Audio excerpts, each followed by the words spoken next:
Okay, wait, you can hear me now, right? Oh my god. Yeah, okay. It's working now. Thanks for catching that. I'm blaming my laptop for that one. As I was saying, even though you couldn't hear me, because OBS was OBSing. I was just talking about how utterly distraught I was a few days ago when I thought my laptop died. Yeah, it's good now, yeah, oh my god, though, like, I actually was going through it. And for those who weren't there for that, last time I streamed on Thursday. 10 minutes into the stream, my laptop shut off, and I couldn't get it to turn back on, and I thought it had permanently died. And this is a brand new laptop. Like, I got this laptop for Christmas, so the idea that it might have just straight up died on me mid-stream a week before Deltarune Chapter 3 and 4, I was so upset. I cried. I was like freaking out. Only for this absolute jerk, mean, evil laptop. Be like, actually, just kidding. I'm totally functional. I just wanted to scare you for a few hours. So we're back. My laptop works. I was gonna say I'm thriving. I'm doing fine now. But that was so scary.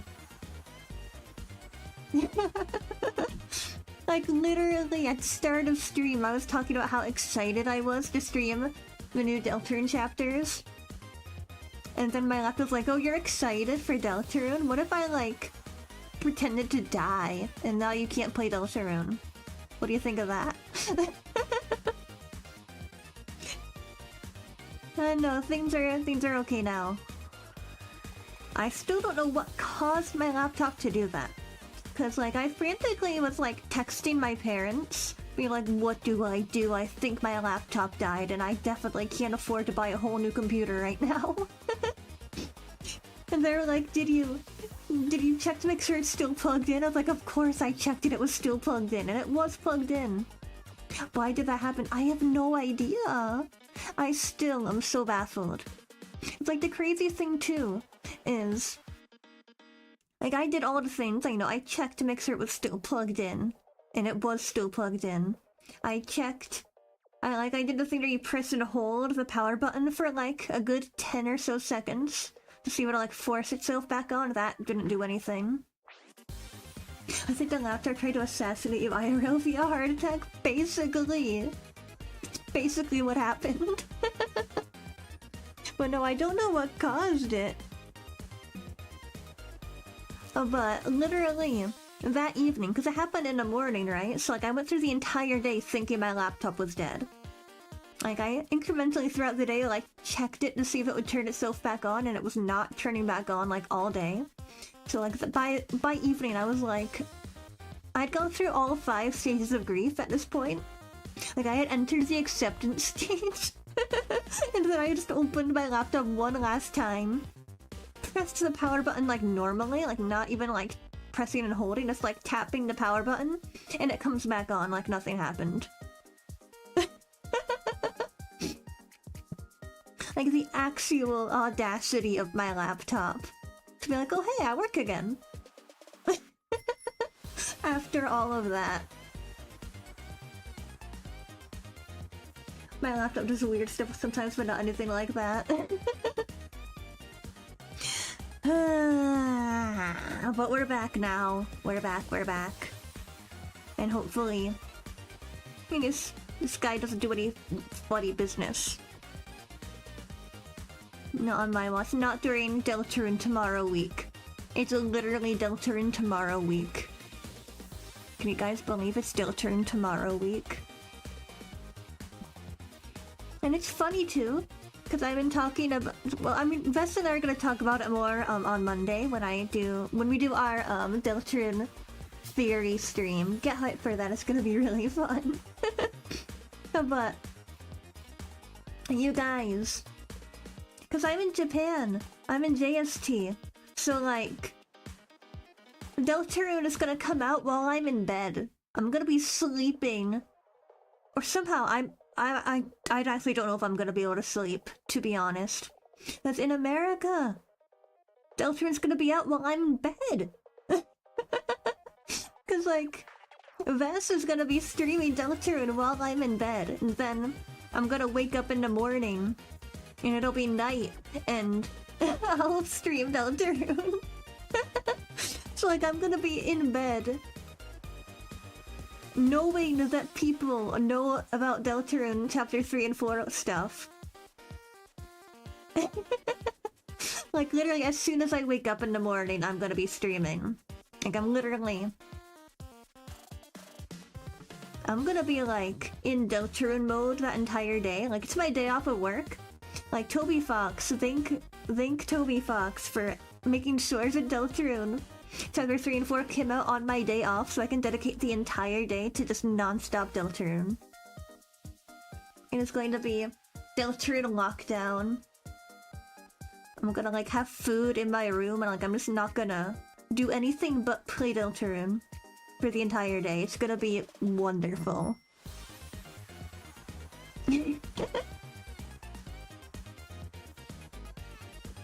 But yeah, I don't know how I'm gonna sleep that night. I don't think I'll be home on last day. No, that sucks. Yeah, for me, I was like, I have to stream it, like, immediately because I cannot use the internet. I literally can't go on social media.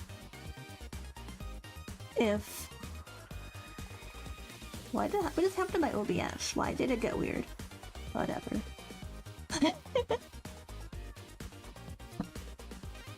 I literally cannot... I can't even fathom trying to use the internet if... Deltarune... Why I lost my entire train of thought. What was I trying to say? Oh yeah, spoilers. There's too many spoilers. Like, I have to, like, immediately... Like, I'm not even gonna, like, go on to Blue Sky or anything. I'm just gonna wake up, get my food, and... hit go live. Honeydew says you're located in the United States, not Japan. Well, it's because I'm American. I moved here. Like, am I located just in the United States because, like, I made this account when I was still living in the US. I'm American. I just moved here.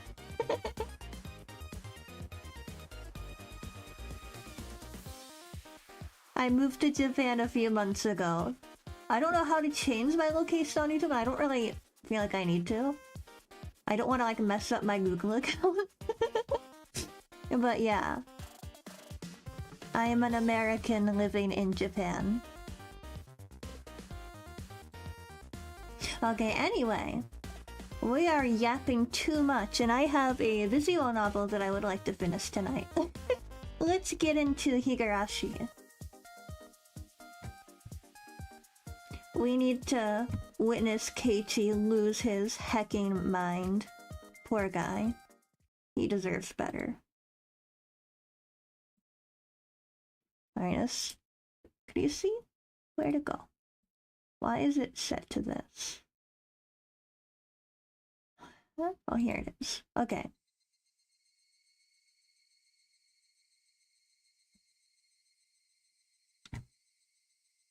Alright, like I said, I'm pretty sure this could be the final...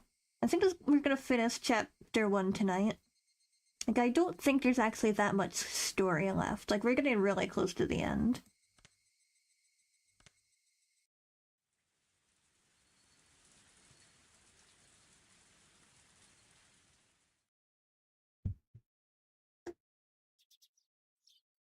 I guess I'd be lying if I said I didn't get any sleep. I tried to stay awake all night, but there were definitely gaps in my memory. I guess I kept nodding off and jerking awake in a panic all night. I spent all night hugging the metal bat and sat on the top of the futon I used to barricade my door. Waiting. Watching just in case someone tried to break in through my window. If I left the spot, someone would break through the door, sending the futon flying and attack me. It's been a fun chat. I've been really enjoying the stream so far. Yippee! Glad to hear it. We are always here just to have a chill, silly good time. But if I stopped watching the window, someone would break through the glass and attack me. I tried telling myself I was just being paranoid, but I couldn't sleep. The thought of being so vulnerable scared the living daylights out of me. If sleep meant taking that risk, I didn't need it. It was so much better to just stay awake. At some point during that endless cycle of nodding off and jolting awake, light began to shine outside, but that was it.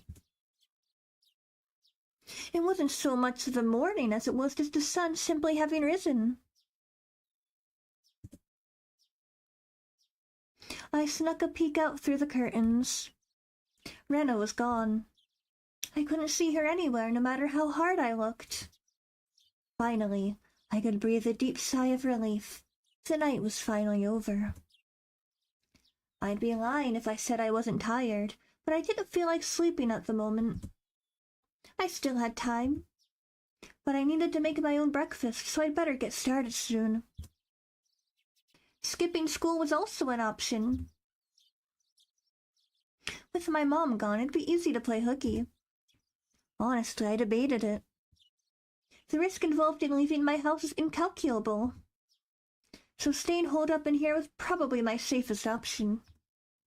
But staying here wouldn't solve anything. Lacey-san wouldn't help me without cold, hard evidence. Neither he, nor my parents. So unless I found some sort of proof, these relentless nights would never end. I stretched my body, tilted my head back, and closed my eyes just like I did every morning. I regulated my breathing and regained my senses. Calm down, Keiichi Maebara. Let's go to school. Let's wait until they set their trap for me. But that didn't mean I was just going to twiddle my thumbs. I need to avoid that trap and secure irrefutable evidence. Take note of the plates of any car that drives by. If I see someone suspicious, check their clothes and face. I wasn't just protecting myself. I was preparing myself to turn their attack against them and retaliate. The tension was similar to when two samurai were both aiming to slay each other with a single motion as they drew their katanas. I was not at a disadvantage. I would have a chance to retaliate. I finally felt a bit of courage growing in my chest. All right, let's go to school. So intense.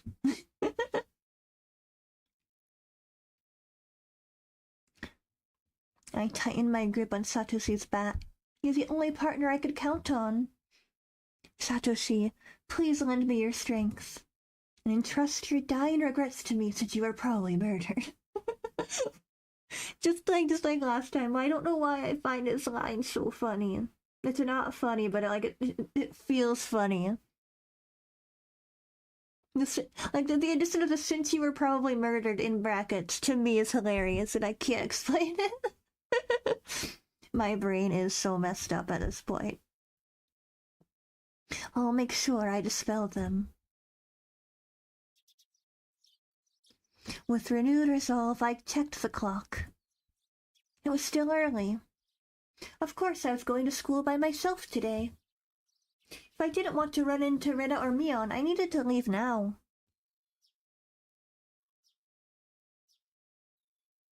The shattered fragments of the cupboard were still strewn all over the entryway. Right. I meant to clean that up last night, but never got around to it with the phone call and everything. If my parents came back and saw this while I was at school, I would never hear the end of it. Still, I'd be wasting time if I cleaned it up right now, considering what would happen if I ran into Rena or Mion. It wouldn't be too late to clean it up after I got home. Making extra certain that the doors were locked, I left the house.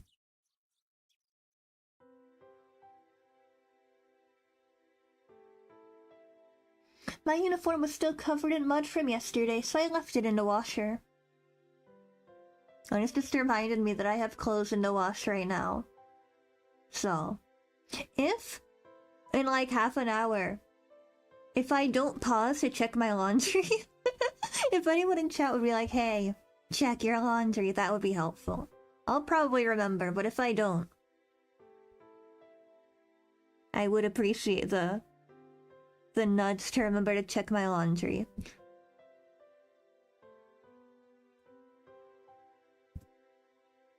And today I was going to school in a tracksuit.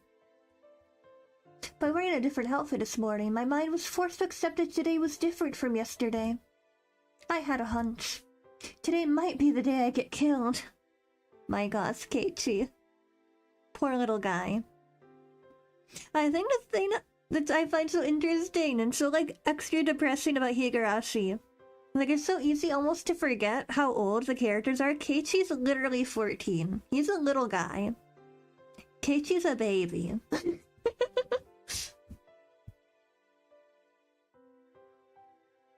He does not deserve to go through this. I don't think I've seen this game. What's going on?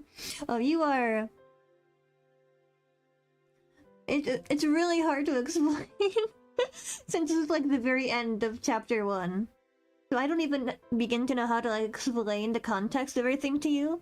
But this is Higurashi, which is the visual novel that one of my favorite anime of all time is based on. If you've never watched Higurashi, if you like horror, I definitely recommend it. It's like, in my opinion, one of the greatest horror franchises of all time.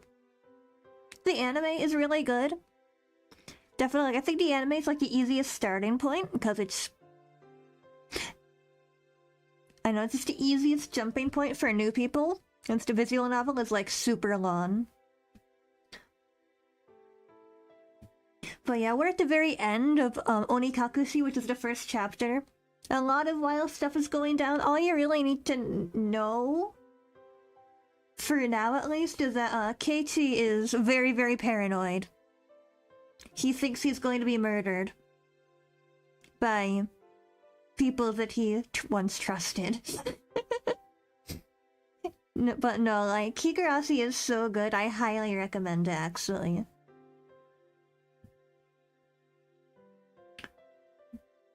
Man, this is kind of an awkward place to just pop in. I'll admit. Feel free to stick around though, but you might not be... You might struggle to follow the plot a little bit. Yeah, I didn't think this was the best place to start. I mean, at the very least, it's the first chapter. Like, if we were like in a later chapter, it would be even more confusing. Chapter 1 is kind of intentionally confusing. But... yeah. No worries, no worries. Like I said, I definitely recommend. The anime is really good.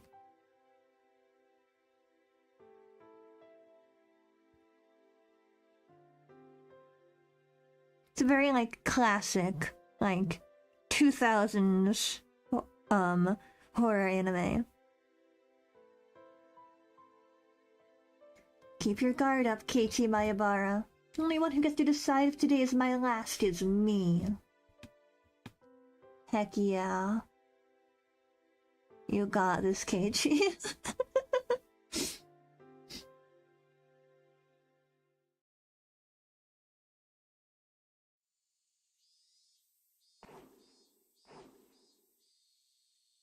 I spent the morning practicing my swing like it was my natural routine. After a while, Rena arrived at school. Our eyes met, but we said nothing. Rena said nothing about last night, as if it never happened. But I could see that those events were real by the wounds carved into her fingers. I just heard her telling Satoko and the others that the bandages were from hurting herself in the kitchen. Like, I'm trying to, like, picture, like, how she's explaining this. Like, how does one hurt themselves in the kitchen? To that extent? Like, my god. Like, yeah, all of my fingers, all of them are cut. Cause, like, I was cutting carrots and got a little carried away. Like, how do you explain? Oh my god.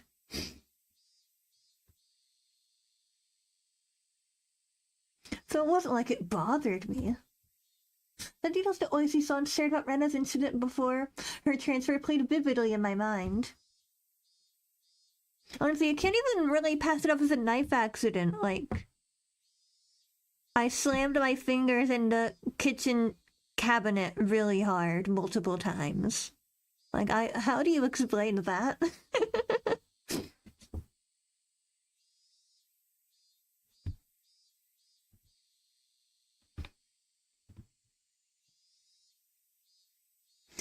The details that Oishi-san shared about Rena's incident before her transfer played vividly in my mind. Now that I knew about it, couldn't even dream about Rena as a cute ideal girl. No! Poor Rena.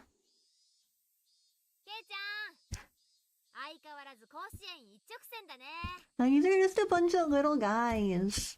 It was Mion.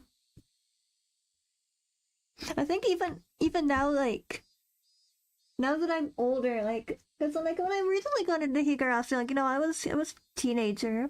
I was closer in age to the characters. Like, I think the older I get, the more I'm like, these are just babies. They're just a bunch of little guys. They're all just a bunch of little guys, you know. They're infants.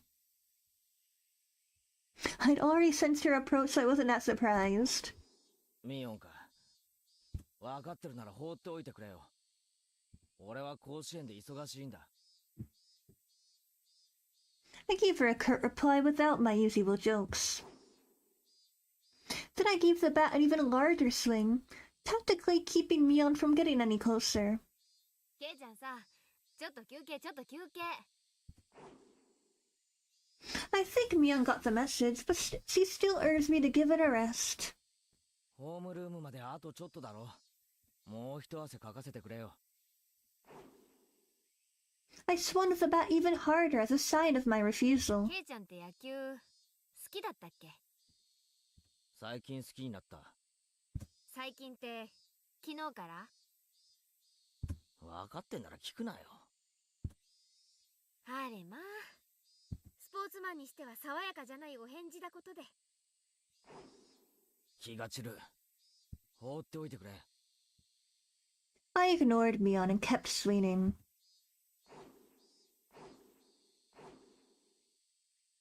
Normally she'd get mad or bored and leave if someone gave her the cold shoulder like this.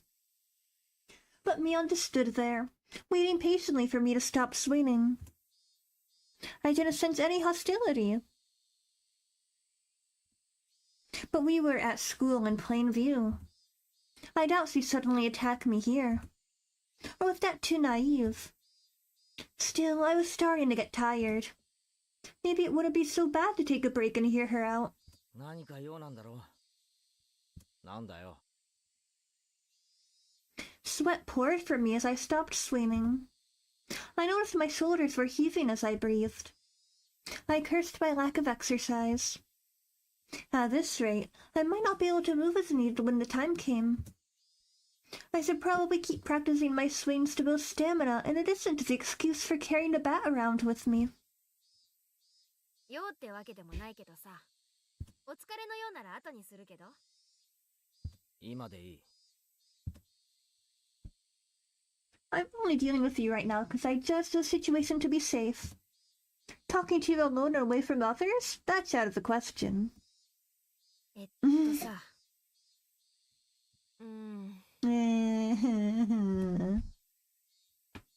Mion was uncharacteristically trying to choose her words. But unlike Oishi-san, it didn't look like she was going to talk about something I'd rather not hear. Mion was puzzled, trying to find the right thing to say. But then she gave me a hearty laugh to break herself out of that mire. おじさんダメだわ、こういうの。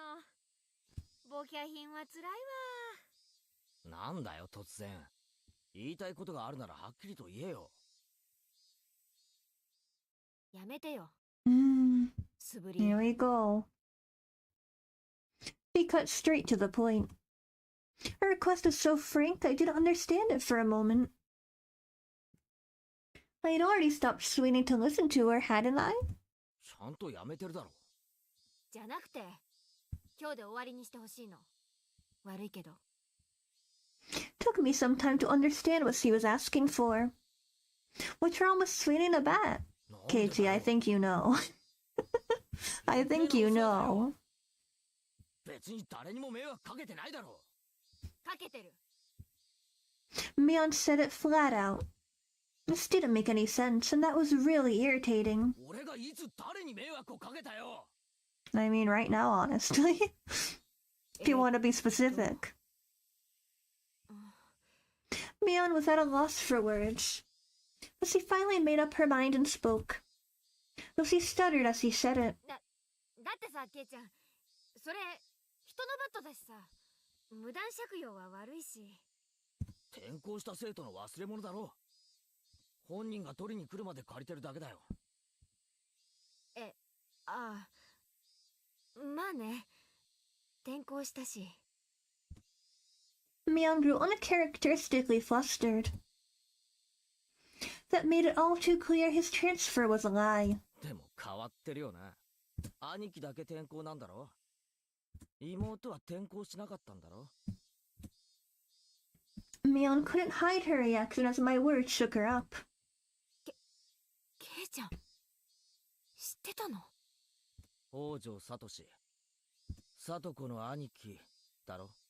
去年鬼隠しにあって消えた。Unable to respond to that, Mion fell silent. レナにも言われた。なんで素振りを始めたのかってな。サトシもやってたんだってな。素振り。それも失踪の直前に。これってさ、お社様のたたりに合う前兆ってわけなのか？ Mion panicked and looked around. 頼むよ、ケイちゃん。お社様の話はうかつにしないでよ。私はそんなに信じてないからいいけどさ、他のみんなはすごく信じてる。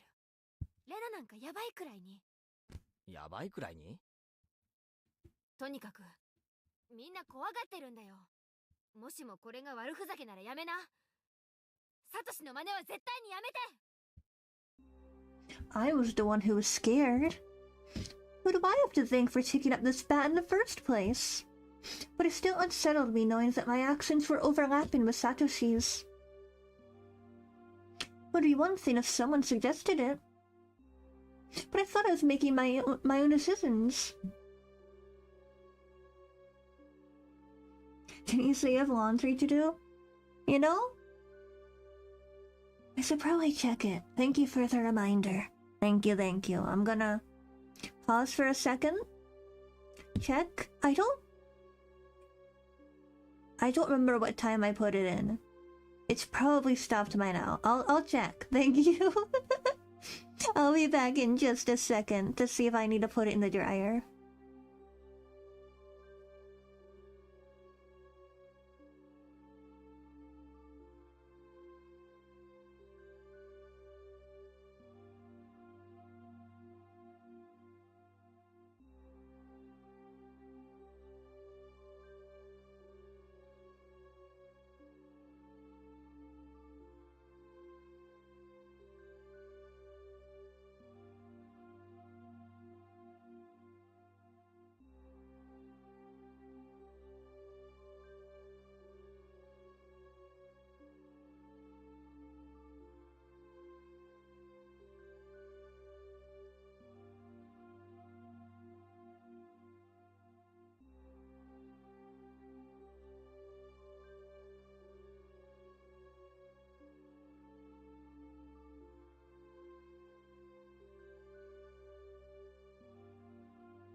Well, honestly, your timing was crazy perfect. I think it literally just stopped. So I was able to swap. My laundry's in the dryer now. Thank you. Thank you, thank you.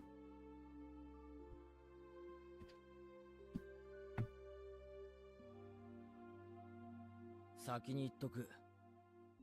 俺はサトシのことは何も知らない。みんなが隠してたからな。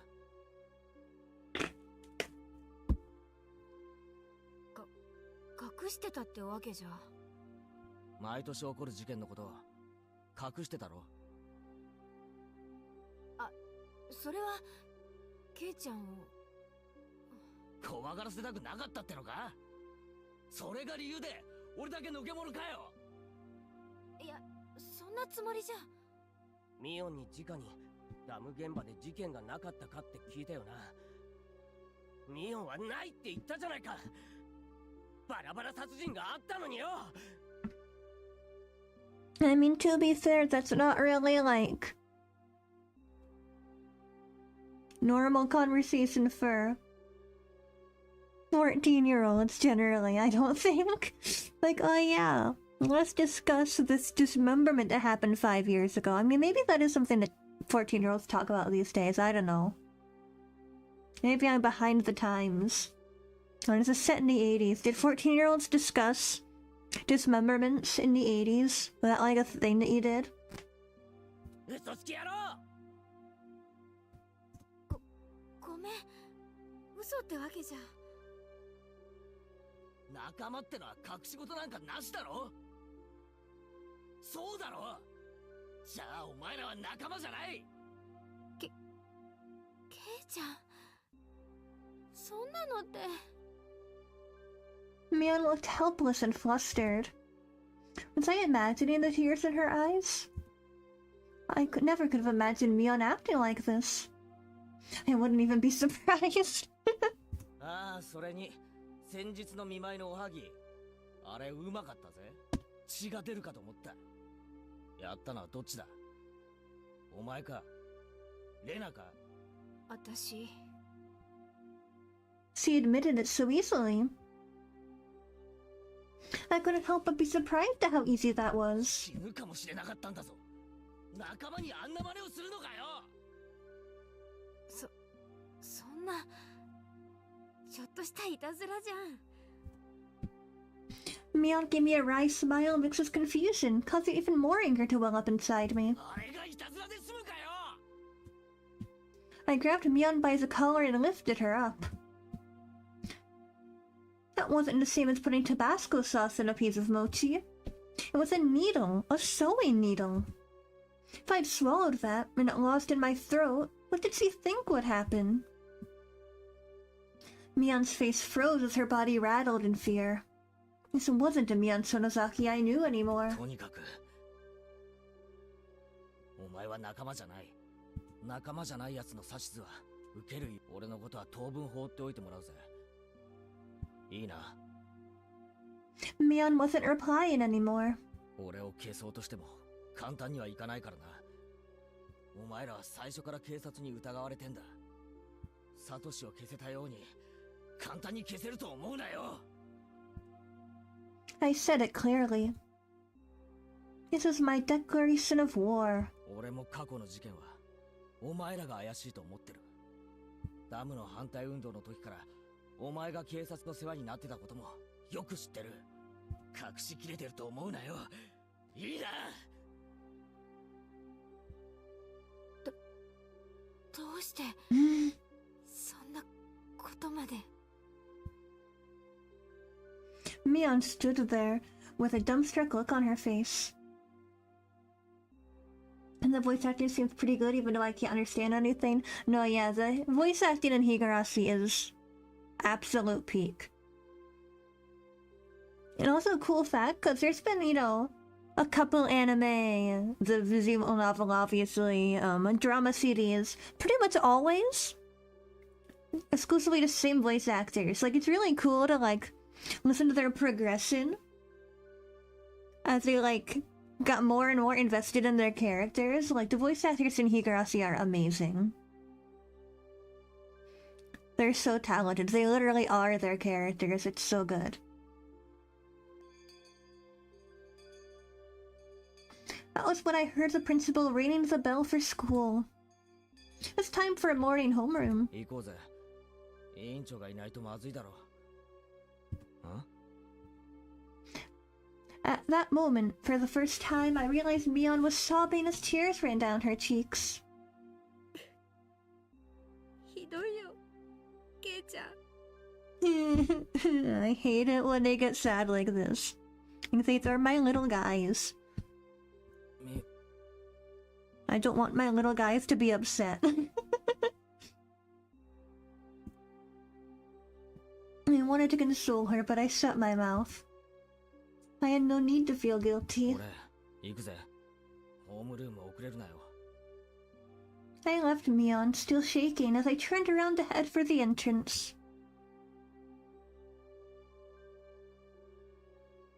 I had no idea how troubling it was to make a girl cry. Behind my back, I could hear her muttering. It was a faint mutter as she was speaking to herself. そっか。え? She wasn't saying it to anyone. It was Mion talking to herself.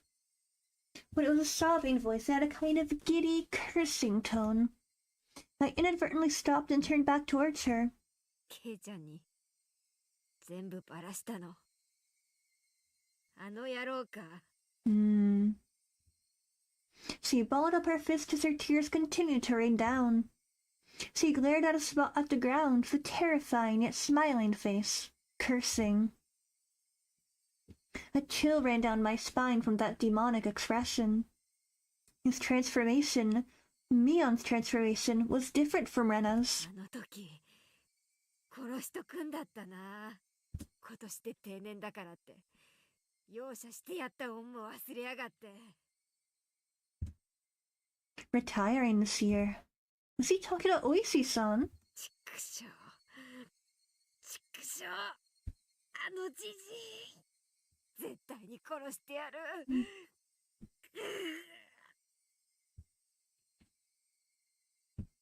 It felt like the air itself had begun distorting. With Mion at the center, the world had begun to twist and spiral, bending, whirling. It was the first time I'd known, no experienced such a visage.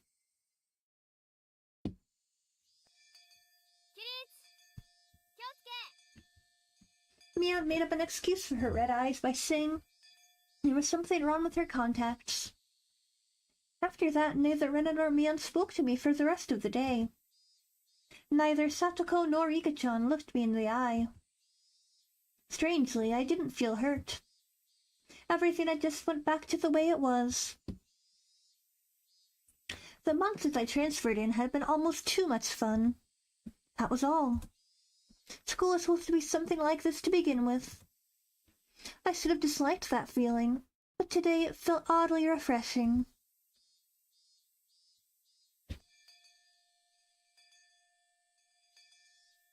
The bell rung, sounding the end of the monotonous school day, which had felt so tense, yet so dull.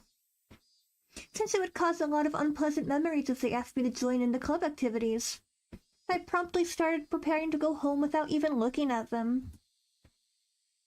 I stuffed the contents of my desk into my bag, wrapped my hand around Satoshi's now familiar bat, began heading towards the entrance. I was assailed by both the exhausting relief that nothing had happened today, and the tiring possibility of the same thing repeating tomorrow. But deep down inside me, far beneath, in the recesses of my heart, achingly I knew this would be the last day of this cycle. I couldn't tell how the ending would be, whether it would end as I wished it to end, or if it would end as I hoped it wouldn't. Regardless, in my current state, there was something more important than how things would end. There was something I wanted to know. Why did I have to be killed? How did it come to this? Why? For what purpose? The sunlight was relentless. The sun, the heat, even the air. They wouldn't give me my answers. Or could it be that the cries of the higurashi were desperately trying to tell me something?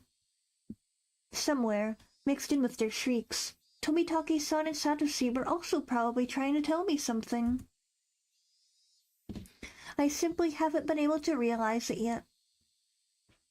When I do realize it, I wonder if I will be amongst the higurashi fruitlessly crying to the next victim. Glancing down at my feet, I saw higurashi on its back, spasming weakly. Boy, boy. That cut the tension.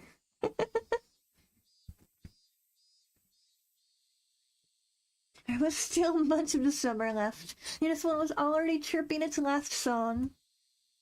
I couldn't tell what it was saying, no matter how hard I listened. It was saying blee. It's when blee blee blee. But I had to try. I had to try to listen to what it was desperately trying to tell me. Once more, I'm remembering that one person on Twitter who was reading Higurashi for the first time, and their genuine theory was that Keiichi was gonna transform into a higurashi, become a cicada. At the end of the chapter, I was like, can you even imagine? Spoiler alert, Keiichi is not gonna transform into a bug. If you were worried that he might become a bug, he's not gonna become a bug. But I still think that's so funny. Now I'm constantly, like, thinking about, like, the alternate universe where Keiichi transforms into a little cicada at the end of the chapter. Can you even imagine?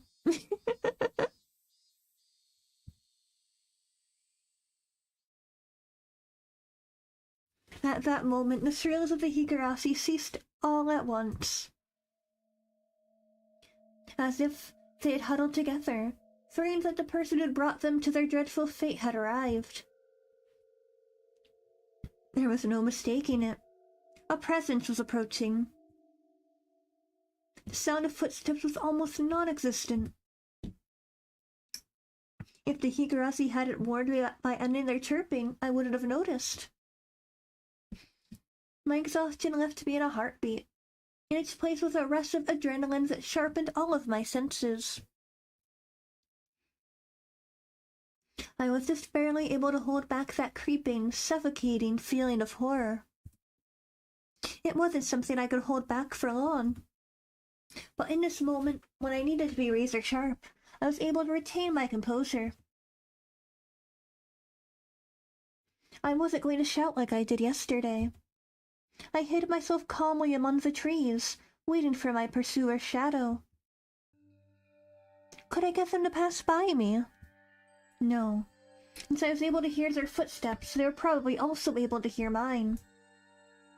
They might have been already able to tell that I've hidden myself and was holding my breath. The person tailing me, was it Rena, like yesterday? If it was Rena, I wouldn't hold back. Dang. I could just yell at her and make her go ahead like yesterday. What if it wasn't Rena?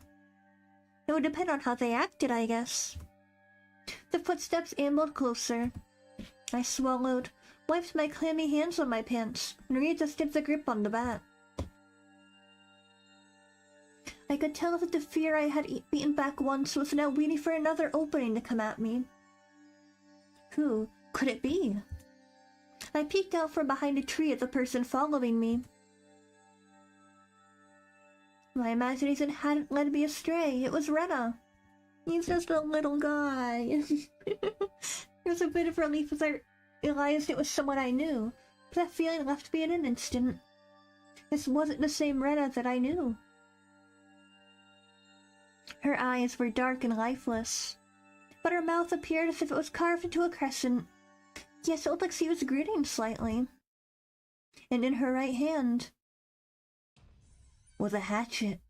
Dun, dun, dun. I hid myself behind a tree once again and recalled the unbelievable sight I just saw. What was that just now? The embodiment of terror laid bare. Baseball. Practicing my swing, there were tons of excuses for me to be carrying a bat. But for that hatchet... There was no excuse for that. A hatchet, just like that? ケイチくん、かくれんぼかなかな。 My heart was pounding. I mean, who doesn't like to play hide and seek wielding a hatchet? That's like the only way you play.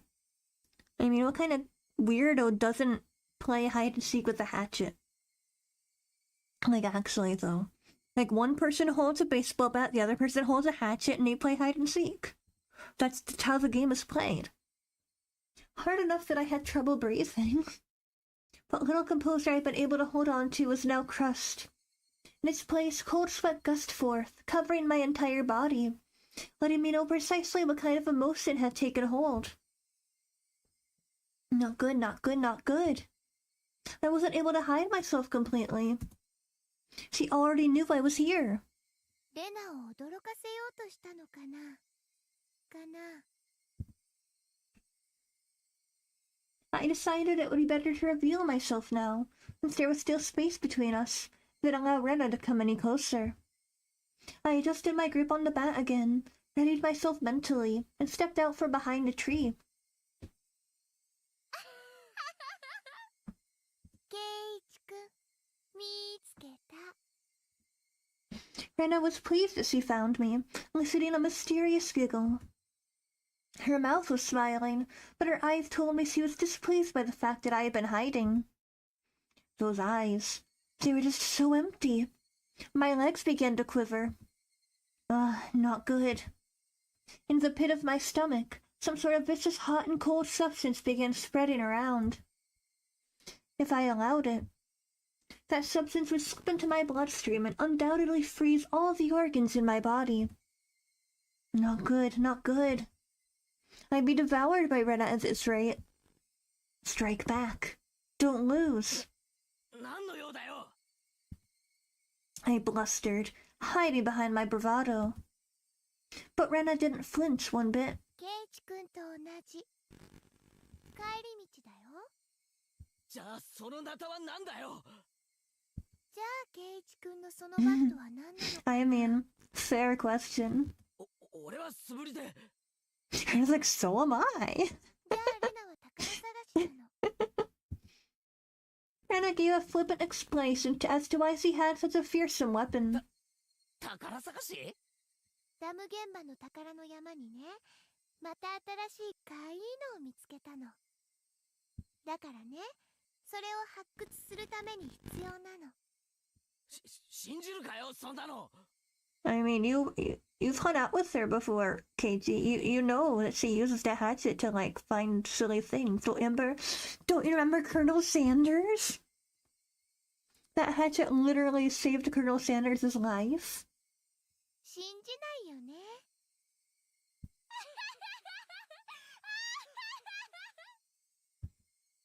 Rena's laugh was obviously very strange. I've seen Rena's transformation many times before, but the one today was completely different, like her mischievous tone and the shrewd glint in her eyes. It wasn't something that roundabout. I'm not sure what to say. It was just so obvious. 待ってよ、ケイチくん。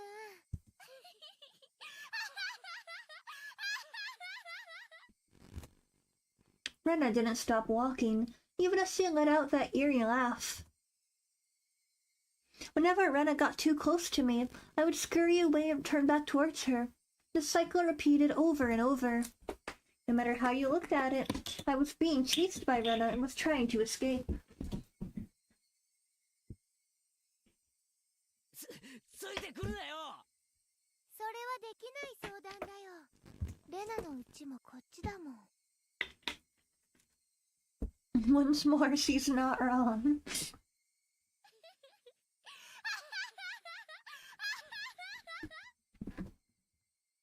When I met with Rena on this road yesterday, she cowered and trembled as she followed my commands. But today was different. Rena didn't show a hint of trepidation. Actually, wasn't I the one who was cowering? The way home for Rena and me was the same, that's fine. I just changed my route. That'd work out, wouldn't it? I turned onto a side street I'd never been down and knew little about. But Rena saw me do that and followed me while laughing. Why? Why? Aren't you going home? You just go home down the street you normally do. Why would you follow me down this weird little side road? Those thoughts screamed in my head, eventually spilling out of my mouth. The tone of my voice is already tinged with terror. ケイチ君とお話ししたいから。ケイチ君もレナとお話ししたいんじゃないかな。かな。俺は何も話したいことなんかない。嘘だよね。相談したいこときっとあるはずだよ。ない。レナと話すことなんか何もないよ。嘘だよね。嘘じゃないよ。嘘だ。Rena's scream echoed, startling some nearby birds into flight. I cringed in fear. The only other thing I could do was increase my pace. お話ししようよ、ケイチ君。お話。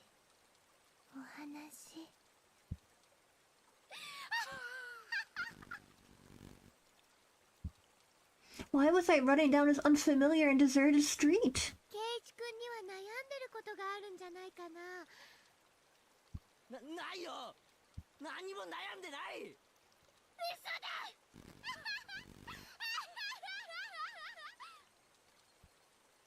Even though I was running, even though Rena was walking, why wasn't I getting any farther away? わかるよ。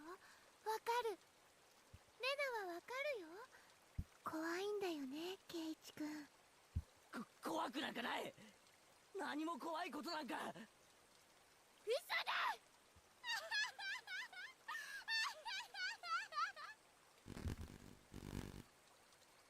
My breathing grew heavy and it felt like my legs were giving out from beneath me. Rena wasn't even breaking a sweat.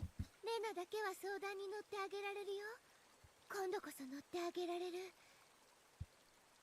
I had no idea what she was talking about or what exactly she wanted to do. 今度こそ相談に乗ってあげられる。サトシ君の時とは違うもの。When she said Satoshi's name, I turned back for a moment. But even as I did that, Rena was still advancing. I couldn't afford to stop. サトシ君も悩んでた。辛そうだった。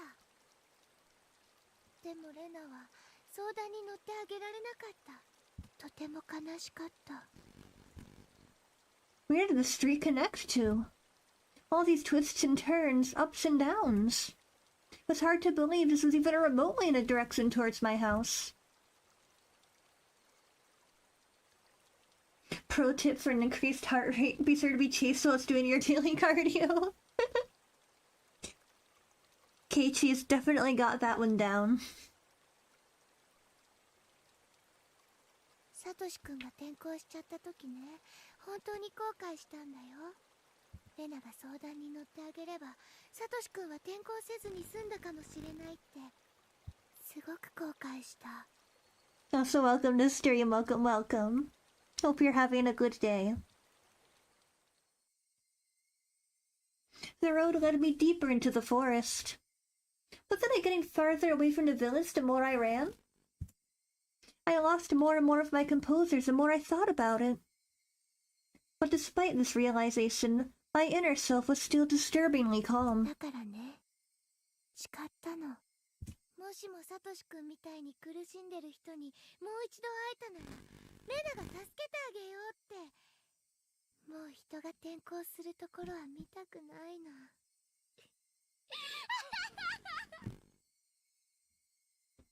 Damn it! What does transfer even mean? I won't let you transfer me. I won't end up the same as Satoshi. さあ、ケイチ君、レナに話して。レナはきっとケイチ君を理解してあげられるよ。レナだけはケイチ君の味方。I started wheezing out of breath. My lungs were so hot they felt like they were going to explode. My heart was beating as hard as it possibly could. I should have practiced running instead of my swing. I couldn't even afford to scoff at that stupid thought. 悩みがなくなればきっと圭一くんも元通りみんなとも仲良しに戻れてまた楽しく部活ができるよ。今度は一緒に組んでみーちゃんをやっつけようね。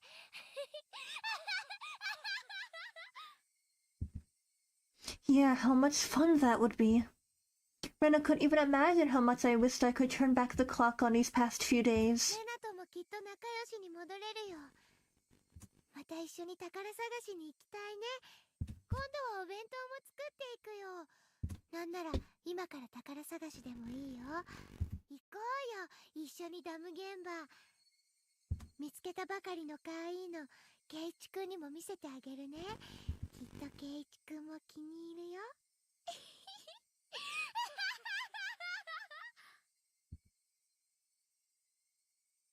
My footsteps made pathetic flapping sounds as my legs wobbled and faltered. Hot on my heels, Rena's steps are sharply breaking twigs underfoot. I had to accept it. I was on the run, being chased by Rena. If she caught me, it was all over. I realized it instinctively. I couldn't even begin to think of what the end would entail. Just as if I was caught, it was all over. That's all I knew. It didn't matter how it was going to end. I wouldn't let it end. Not without knowing anything. Not yet. That momentary lapse was all it took.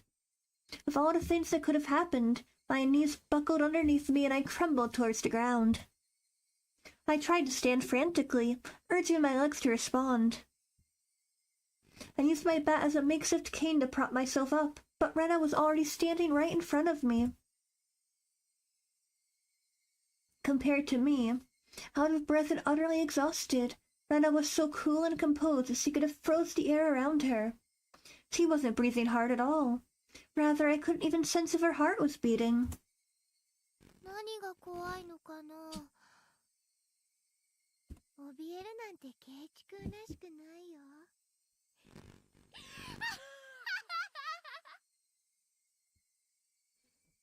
Her expression looked almost affectionate. Those soulless eyes, that mask of affection. As she admonished me for trembling, Rena's hands deftly slipped over her head.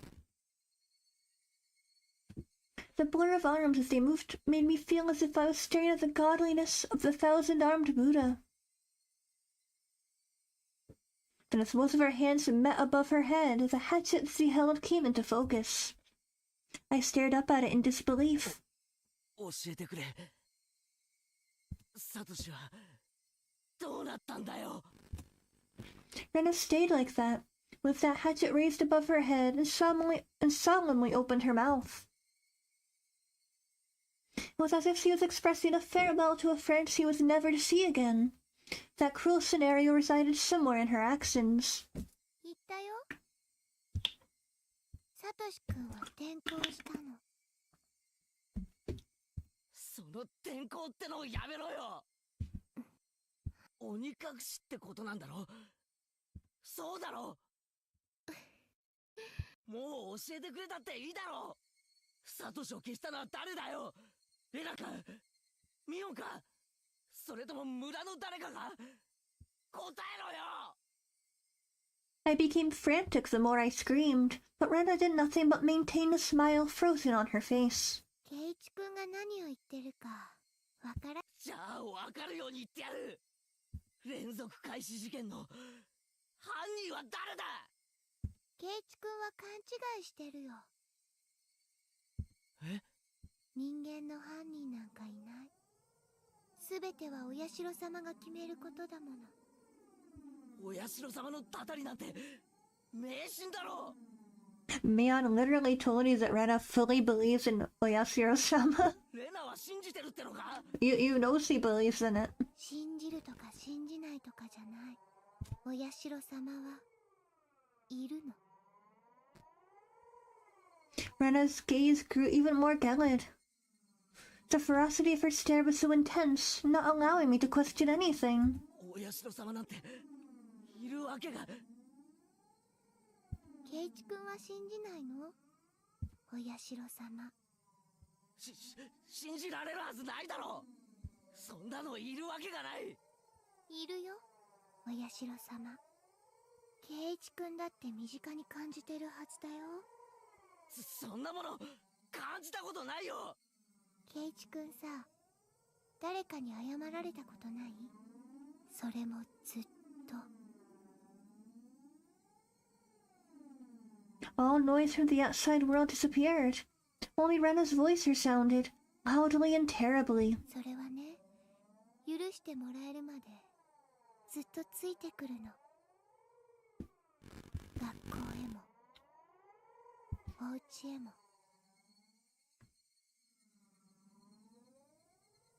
枕元へも。 Are you talking about demon or something? What were you expecting? I couldn't understand what Rena was saying. レナのところへも来たんだよ、お社様。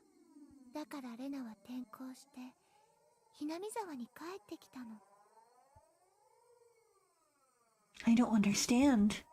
Don't understand. What does transfer even mean?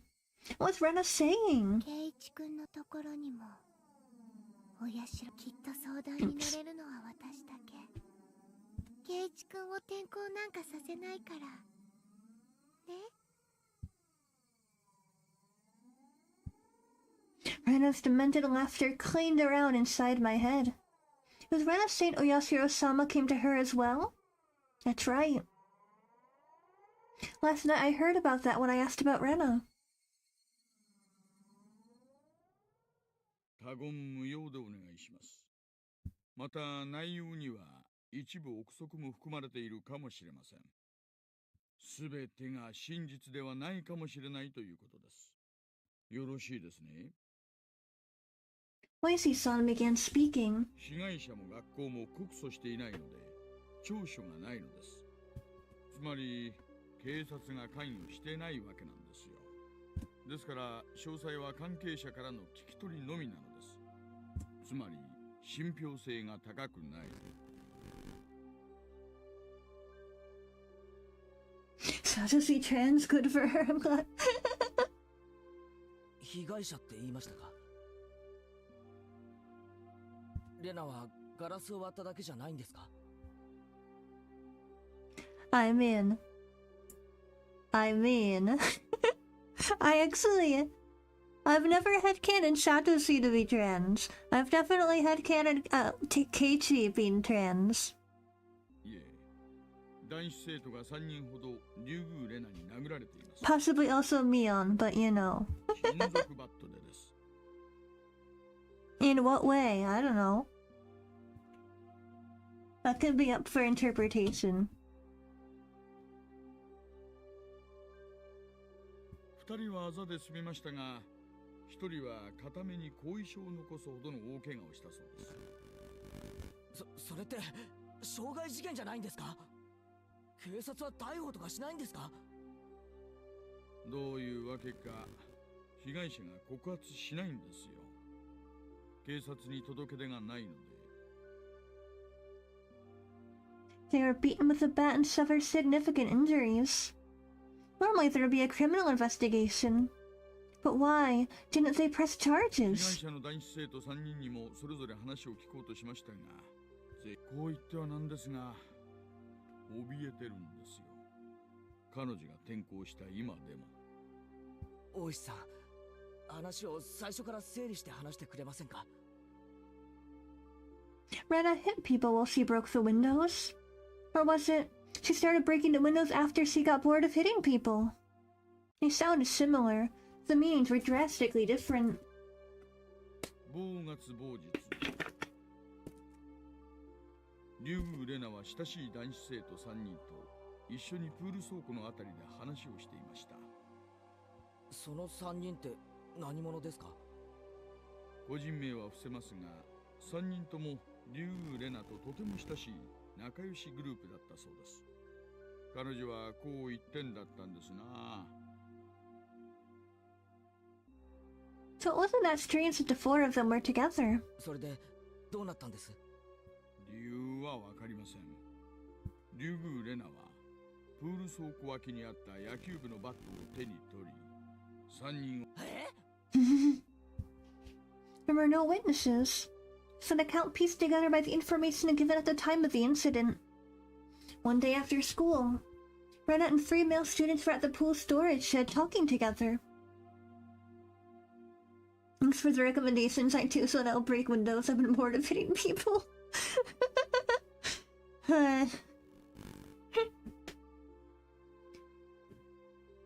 Don't try this at home, kids.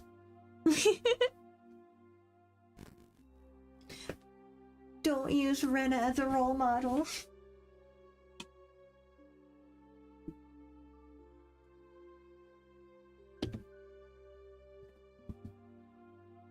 They weren't seeking help, rather they usually met up there. Affairs became a heated discussion.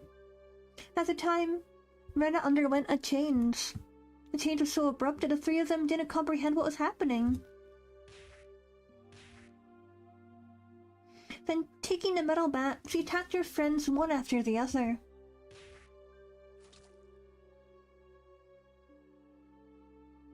Leaving her friends covered in blood with gashes on their heads, she made her way towards the school building.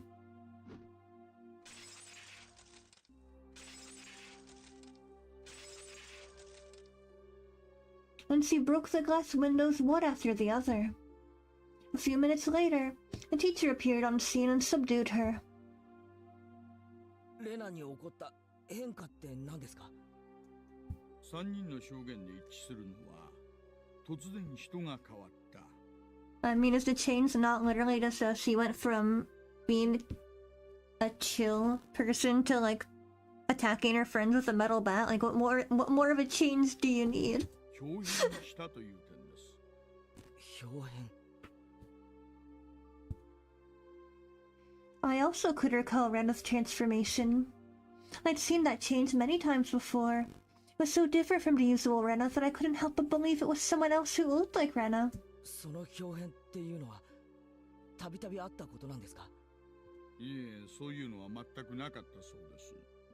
私も調べられる限り、彼女の過去や病歴等を追ってみましたが、見つけることはできませんでした。そのレナみたいに突然人が変わる現象って結構あるんですか？もちろんありますよ。精神的なものから性格的なものまでたくさんあります。では、レナには潜在的に表変する要素があったってことですか？断言はできません。ですが、リュウグウ・レナをよく知る友人たちからの証言では、とても彼女にそういう要素があるようには思えません。Kind, caring, and adorable.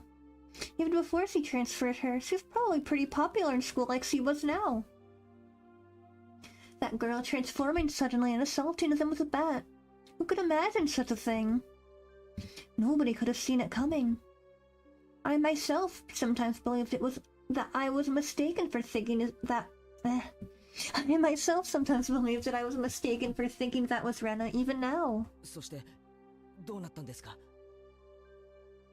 学校の正面が病院でしたので、3人はすぐに病院に担ぎ込まれ、手当てを受けました。I mean, hey, it could have been worse. One of them could have died. They all survived. Like, why are you so upset? レナは Like, get over it. 警察はどうして警察沙汰にならなかったんですか？警察は呼ばれなければ関与はできませんからね。一人は後遺症を残すくらい大怪我したんじゃないんですか？どうして訴えないんです？私もそこは引っかかりました。何かの圧力、もしくは脅迫があったのか、それとも訴えたくても訴えられない理由があったのか。I mean, Rena just pleaded a silly little guy, and they're like, you know what? You're so right. You're just a silly little guy. We can't arrest you. もちろん大石さんのことですから調べたんですよね。ねえ、まあ。ですが、初めに言いましたよね。被害者たちの口がとにかく重いのです。触れたがらないというか、関わりたくないというか。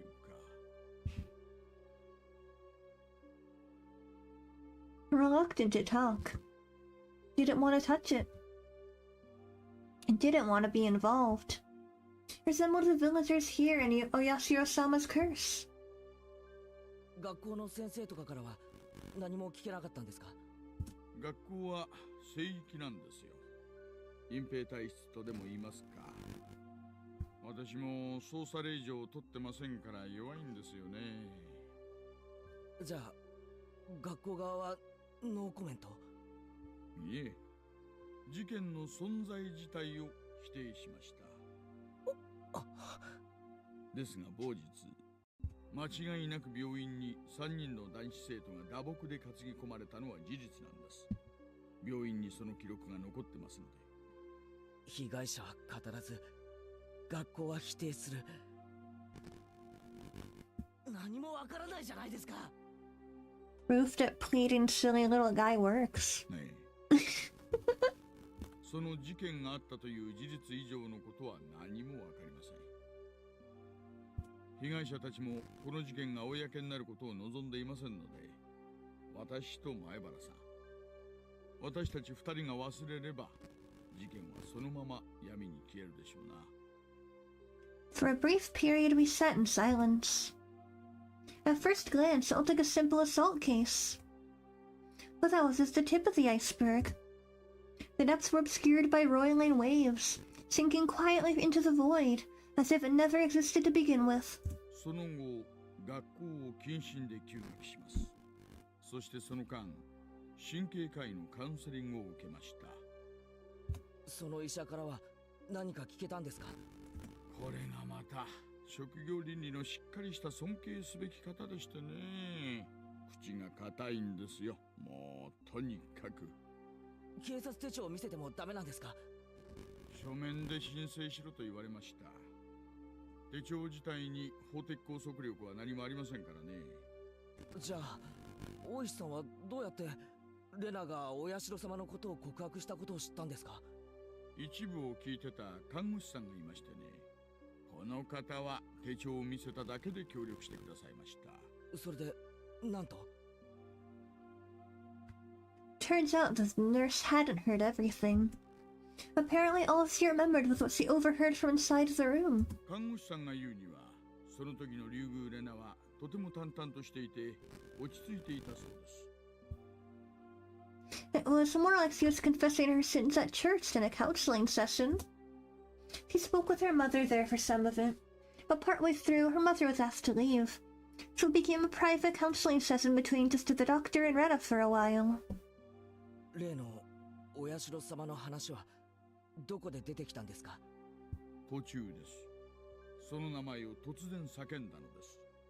だから看護師さんもびっくりして聞き耳を立てたのです。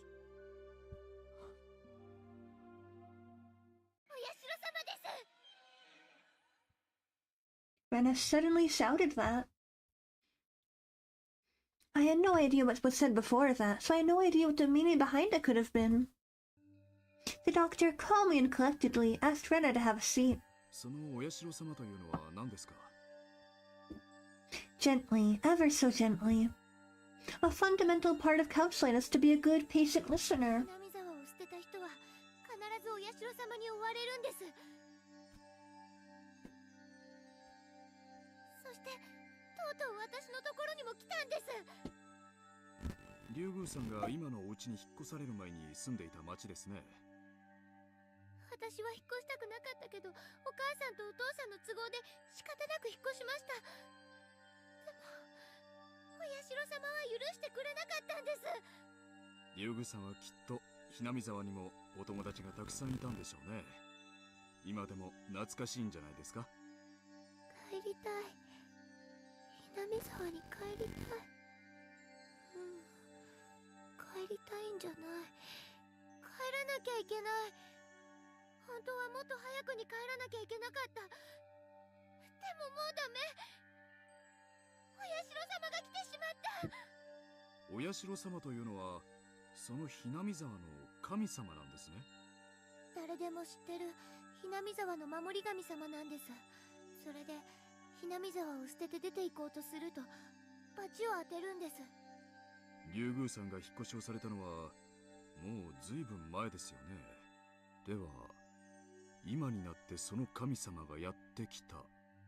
信じないでしょうけど、お社様はいるんです。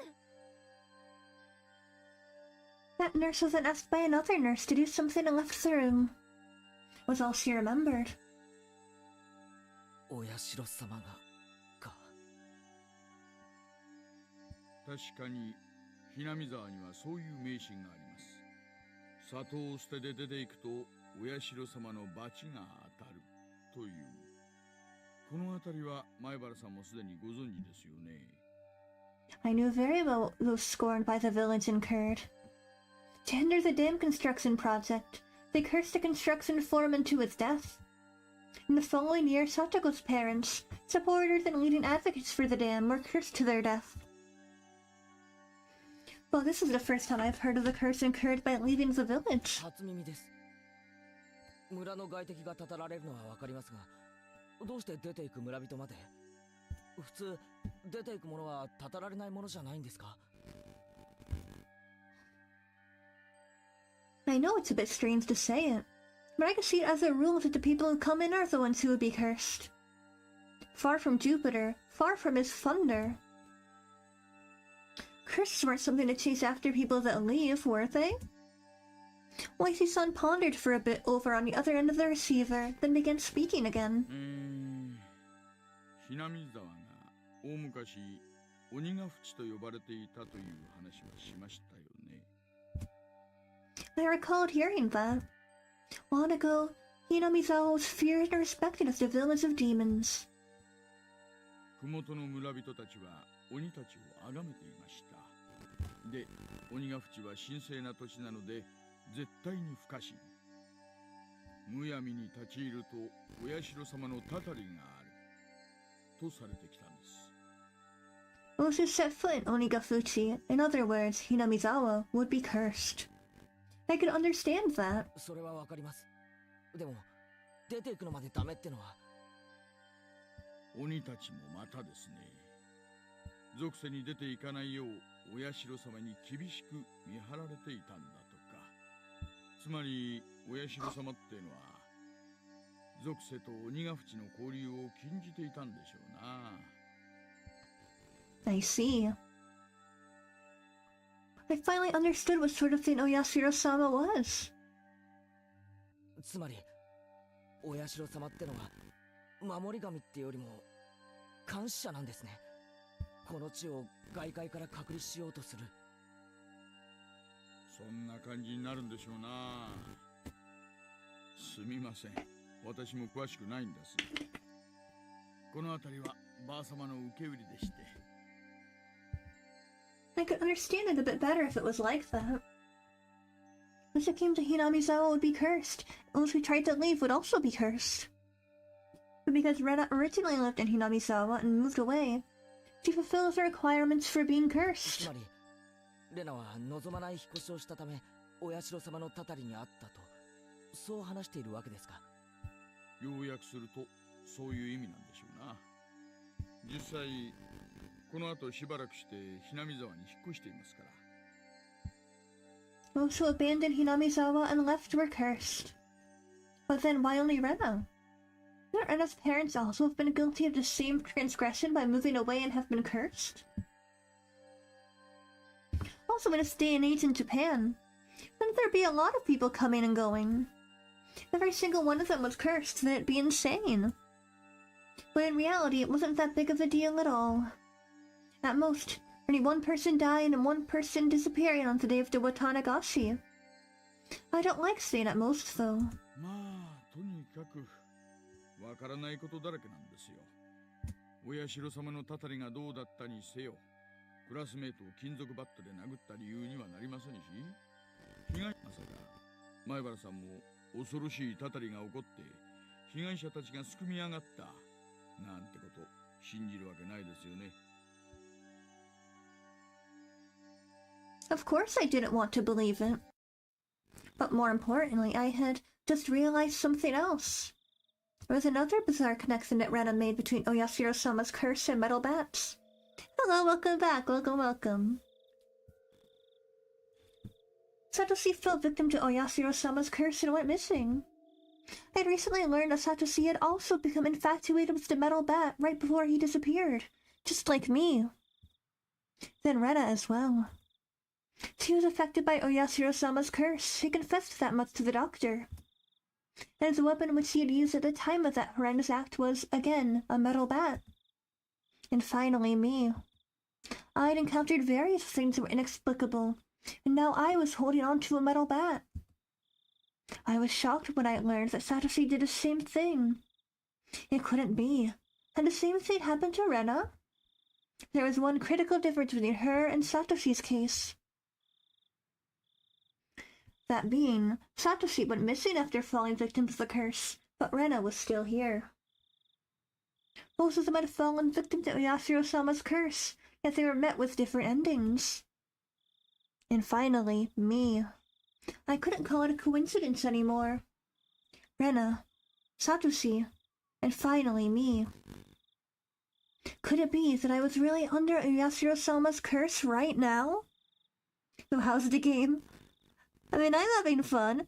Keiichi's not, but I'm having fun. And still turned just before Chapter 3 and 4 release in 5 days? What good is mean? Oh my god. I've never seen this game. It's technically not a game, it's just a visual novel. But I highly recommend it. Like, honestly, watch the anime. Everyone in chat, if you are not already a fan of Higurashi, after this stream ends, go watch the anime. It's one of my favorites of all time. You will not regret it. I mean, maybe if you don't like horror, you might regret it a little bit. But if you are a horror enjoyer, it's a must-watch. It's so good.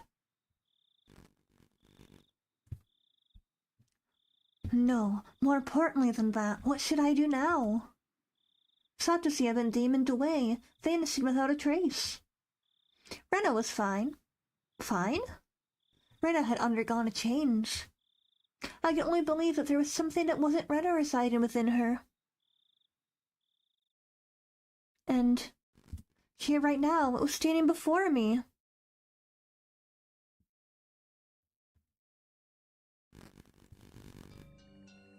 Rena, 教えてくれ。俺はどうなるんだよ。Rena stood imposingly, not answering. サトシは消えた。だけどレナは消えなかった。じゃあ俺はどうなるんだよ。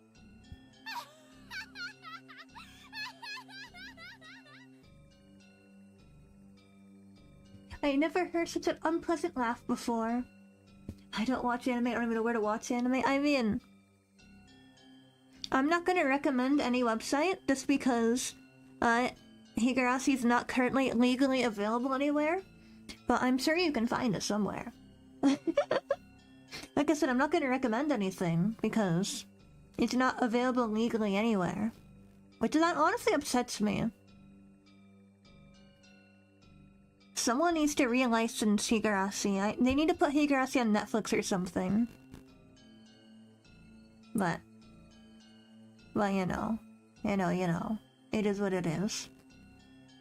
The music is scary. Yeah, I love the visual novel music so much. I mean, the anime soundtrack is always going to be my personal favorite. But the game soundtrack is also extremely iconic. I never heard such an unpleasant laugh before. It had become akin to the sound of her breathing. With no longer a voice or an expression of feeling.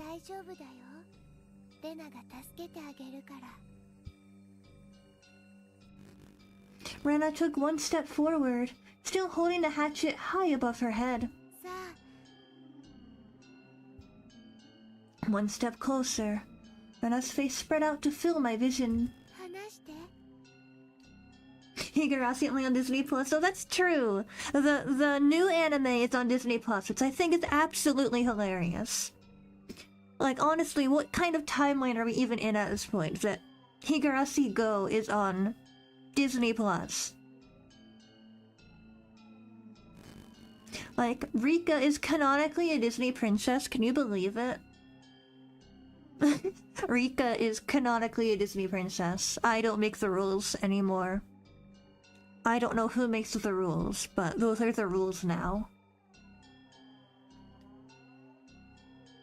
But like, it does bother me. Like, I do love Go and Sotsu. Like, don't misunderstand, I'm one of the only people that likes Go and Sotsu. But yeah. I wish that the original anime was also on streaming and not just the new animes that most people hate. As more people need to experience Peak.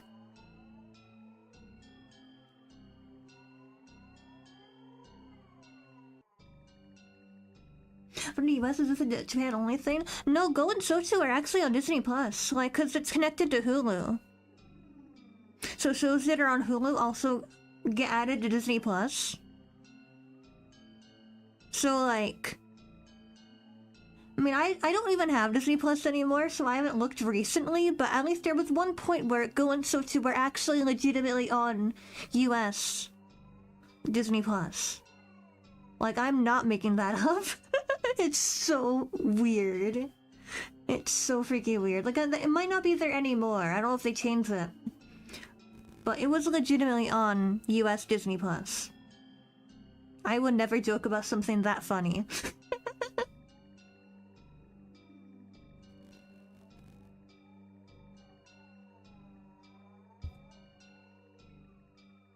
One step closer.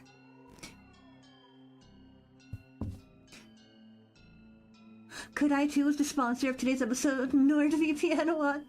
It's anime on Disney Plus. You can. It's real. I literally need to look it up right now. Is it still on Disney Plus?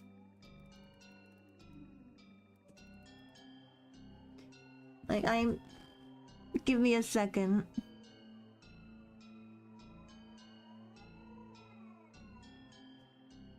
I swear to God, Higurashi Go is on Disney Plus.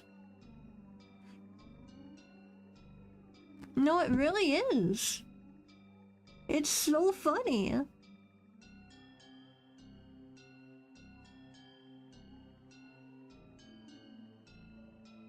Why not this? Like,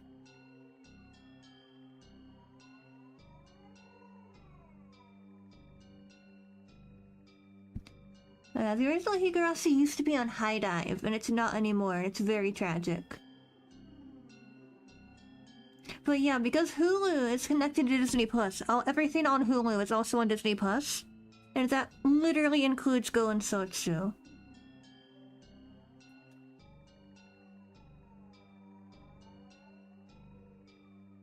So Rika is canonically a Disney princess. I swear to God, it's real, and it's so funny.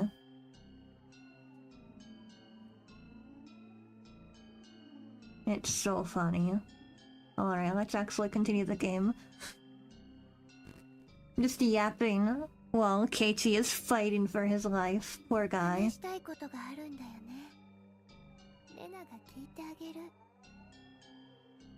If you want to watch anything illegally, you have to pay many streaming services. I know, I hate streaming services. I hate that you have to have like 5 billion subscriptions to watch anything, so like... Seeing as I'm too lazy for piracy. I mean, that's a mood.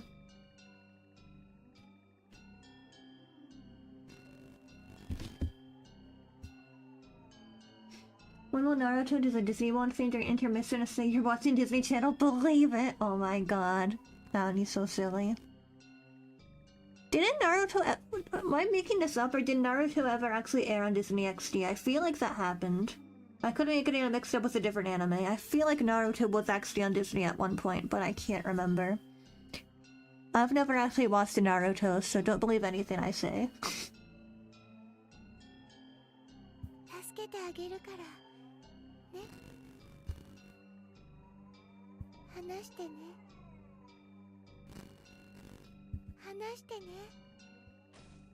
I slumped down, landing squarely on my butt. It wasn't for some pathetic reason. was all I could do to get as far away from Rena.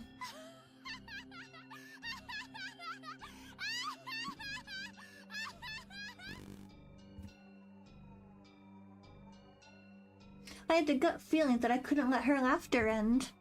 As when that laughing ended.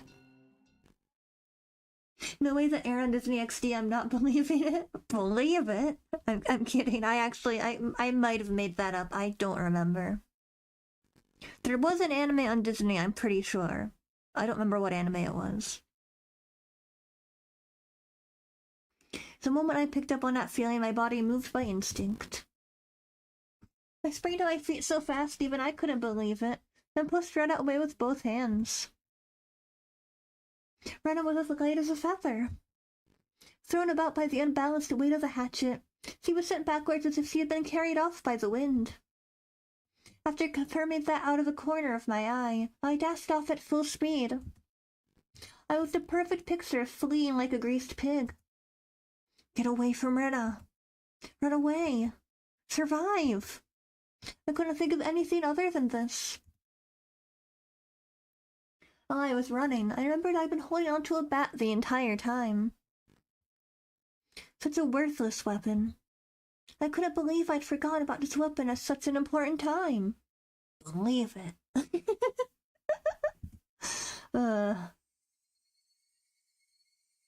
I sped even farther down the winding path. This is what happens when I stream after work. I get slowly more insane over the course of the stream. It's inevitable. I sped even farther down the winding path. I didn't even feel myself gasping for breath or my legs getting heavy. My body understood it as well. If I didn't run away from here, I wouldn't live. I could hear the laughter of the simulacrum of Rena coming from behind me. I have a question. What editing software do you use? Currently the editing software I have is CapCut, but I kind of hate it and want something different. But right now I have CapCut. I have never used Blender. I don't know anything about it. But CapCut used to be decent, but it's gone kind of stupid. But like I'm too lazy to find a new software. I'll probably replace it at some point though. It ran through the trees and in my head and slowly chiseled away at my sanity. The grove of trees thinned out, my field of vision suddenly expanding. I like Caden Live, it's pretty good. I think I've never heard of that, but I'll look it up later. Where was this? For a moment I was bewildered by the scenery I felt I knew but couldn't quite remember. I quickly realized, with the damn sight, the fact that I dashed madly and ended up in this place like this gave me a bad feeling that I was following someone's scripted plot. I had a good view of my surroundings, but I didn't see a single soul here. This was a terrible spot for someone on the run. But there was no better place for an attacker.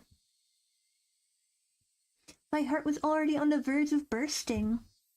The muscles in my legs were screaming. But I didn't care. If I stopped here, then they might not even be able to scream for much longer. Even still, I glanced back, looking for an excuse to rest. Rena wasn't there. Instead, I saw two villagers walking around. I breathed a sigh of relief that it wasn't Rena, but a third party. But the voice inside me rang the alarm once again.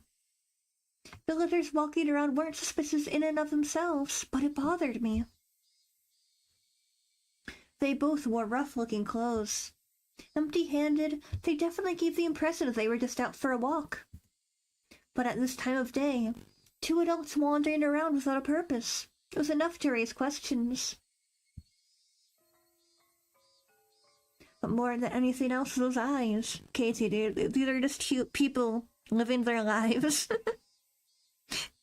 Katie, chill a little bit. They weren't chit-chatting while walking. They were both silent, heading forward, looking in my direction. Was I at the end of my rope and had finally started imagining things? I should run away. It was probably the best choice. If they weren't involved, I'd lose them easily by running. If they were part of the group after me, then they would come running after me. Either way, unless I hurried up, Rena would catch up with me. That's right, I was going to run. Deciding that, the moment I began to turn tail, both of them rushed towards me as if they knew exactly what I was thinking.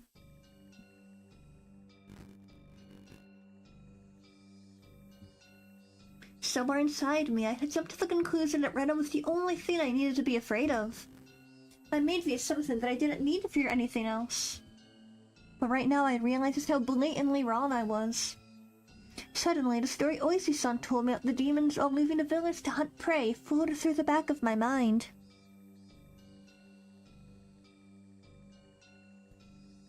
I could tell they were both coming after me without even turning around because of their frenetic footsteps.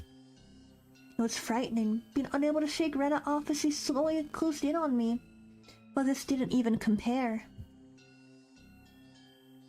Being pursued with such violent ferocity, its straightforward horror was unparalleled. One of the pursuer's arms grazed my shoulder. And that wasn't just their frenzied footsteps, but also the distinct sound of their breathing that I could hear. No, I could practically feel them breathing on me. They were already right behind me. Calm down, Keiichi Maebara. Still running at full tilt, I felt the surrounding area go still. No, felt like time itself had stopped. I turned my head back slightly in that frozen world, realizing how close my pursuers had gotten to me. I couldn't win against the legs of an adult. Less than the time it would take to blink twice. When its frozen time began moving again, they'd be right on top of me. On top of me, and then... Don't think about that, Keiichi. First, realize you won't be able to shake them off like this. I recommend Blender. It includes editing software. I see. Mayhaps they'll look into it.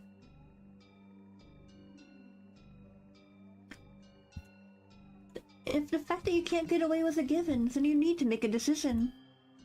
Go with the right leg or go with the left. You just need to decide which one. Let's go with the left. The moment I decided that, the temporal singularity burst into pieces. Right, left. I spun the bat in a wide arc with my right arm. Using inertia, I stopped and suddenly spun. No. The two of them were clearly startled. Momentarily losing sight of me, both their outstretched arms ready to grab me instead grasped at empty space. The man on my right. I applaud him being able to figure it out, spun around to the spot I shouldn't have been, and faced me in astonishment. But it was too late. I didn't even need to swing my bat. All I needed to do was extend my arms so I turned around. It was by no means a heavy blow, but it did seem like it had enough power behind it to knock him off his feet. But just knocking him down wasn't enough to scare him away. He got back up in no time. Both of them took a fighting stance and were ready to face me. This made me certain they weren't just two people out for a walk. They were clearly after me. It felt much easier than dealing with Rena. Just by not recognizing their faces, by not knowing them, it made things easier. I smiled wryly on the inside.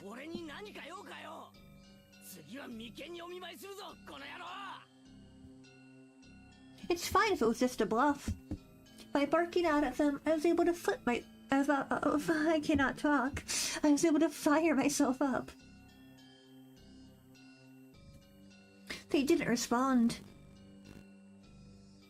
They spread out to either side of me with unbelievably calm expressions on their faces. One of them would grab onto my bat and the other would hold me down. Was that their plan? Taking on both of them at once would be impossible. Hot sweat poured from every pore in my body. Then I just have to settle it with the first move. I step in and strike the first one down. Narrowing my target down to the man on the right who had already been knocked down before, I swept in and swung with all my might. There was no way for an unarmed person to guard against it. It would cause immense damage. If they blocked it with their arm, their bone would snap like a twig. If they turned their back to it, it was possible that the blow would travel all the way to their vital organs. It looked like he was aware of this. He pushed further through this kill zone between us, and delivered a fist right into my gut. Not good. With this distance in his position and in his state, there was no way for me to dodge it. The world flipped upside down. I understood that I was being tossed around like a rag doll. I landed on the soft earth without a sound, feeling the grainy soil press against my face. It didn't hurt at all. But the moment I thought that, I suddenly felt pain coming from the abrasions on my skin, as well as the contents of my stomach being forced upwards, filling my mouth with a bitter sensation. I knew very well that I didn't have the time to relish this experience. I stood up as quickly as I could, but at that moment, the other man was already barreling towards me. Being able to comprehend calmly that I simply couldn't dodge it made it all the more upsetting. After plowing into my stomach full force once again, my assailant twisted around behind me and locked his thick arm around my neck. My throat felt like it was being crushed by its immense strength. I couldn't even contemplate that I was being strangled, that I was about to go unconscious. My vision simply darkened and a silent whining noise began playing deep inside my mind. It took everything I had to keep myself from blacking out. While this was happening, the other man was more than likely standing in front of me. I wasn't able to open my eyes, but I could feel that he was there. There was nothing I could do now. Unable to shake his arm off me, I couldn't run. I couldn't fight back. Dire straits, I couldn't even come up with the phrase that adequately described my situation. Alright, sorry Katie, but I'm gonna take a quick bathroom break. I'll be back in just a moment. We'll let Katie suffer a few extra minutes while I run to the bathroom. See you guys in a moment. I feel like this feels like such a mean place to pause, but like, I'll be back in a minute.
Okay, I'm back. Also, hello, welcome to stream, welcome.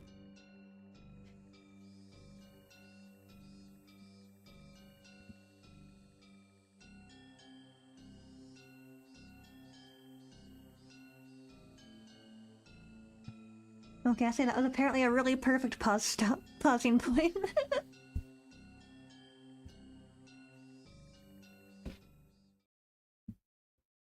Okay, we're like really close to the end, I think.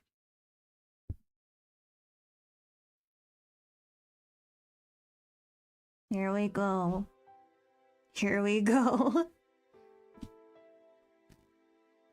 Here we go, guys. It's happening. A familiar ceiling. The smell of the bed and pillows. I knew them well. Was this my room? Normally there wouldn't be anyone in my room besides me, but their presence made me spring wide awake. When I did that, pain shot throughout my entire body. Oh my gosh, we're so up close.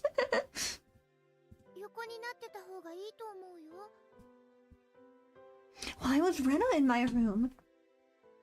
Blood began to surge through my muscles and my capillaries. But Rena's smile belonged to the Rena I knew well. I knew I shouldn't let myself feel this way, but I relaxed thinking that this version of Rena was safe.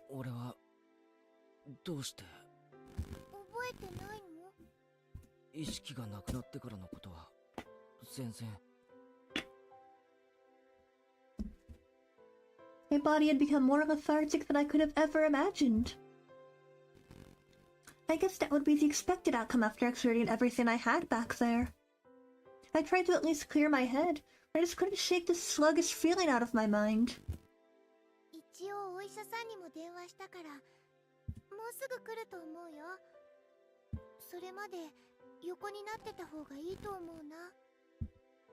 I wasn't injured seriously enough to merit calling a doctor, but knowing that someone impartial was coming was slightly reassuring. どうしてここにいるんだ？確かダム現場で。それはレナが聞きたいな。何があったのかな？レナが行った時にはケイチ君倒れてて。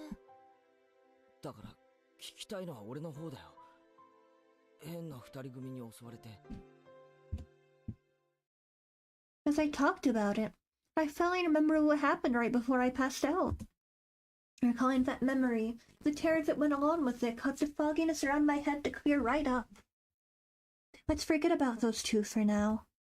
I didn't expect Rena to be nursing me. I thought Rena was trying to kill me. She would have had a perfect chance while I was unconscious.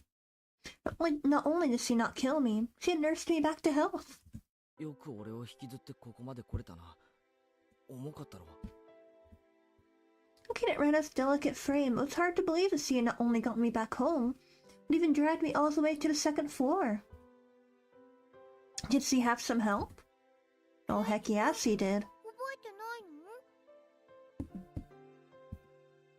Rena appeared a bit surprised, but still kept her smile.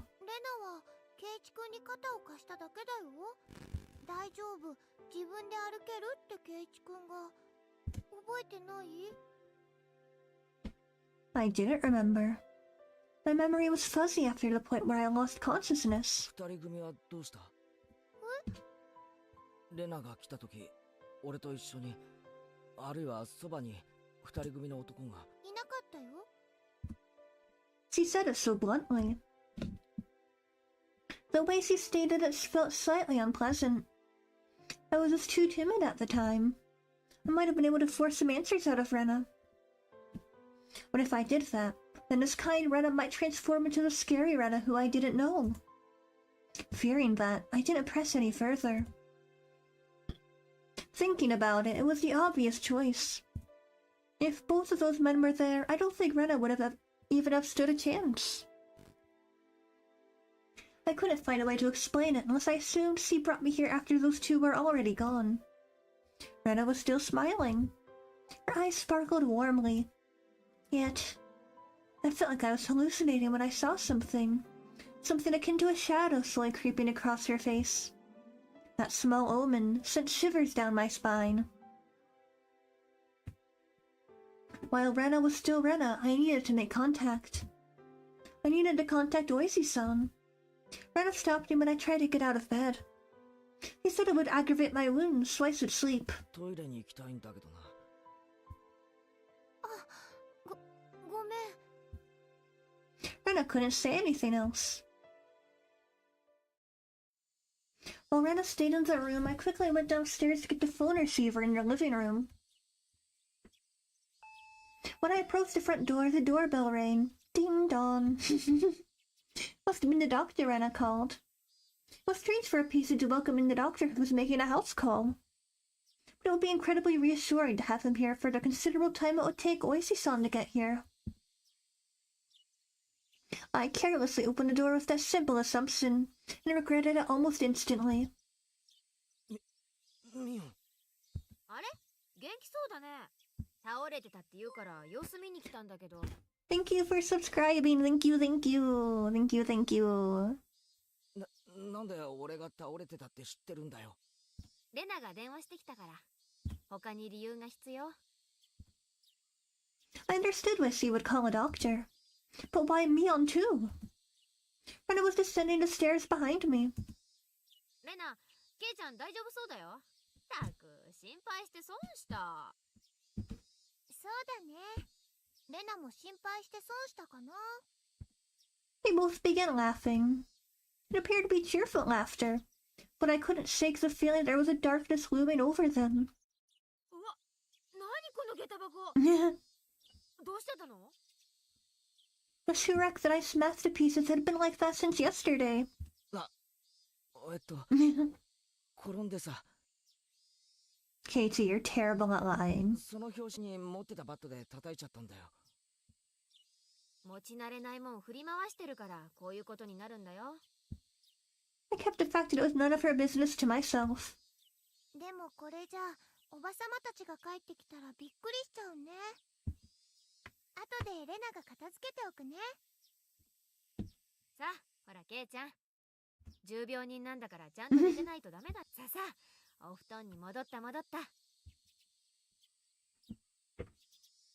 Both of them urged me up the stairs. I had no chance to call Oishi-san. I was pushed into my bed.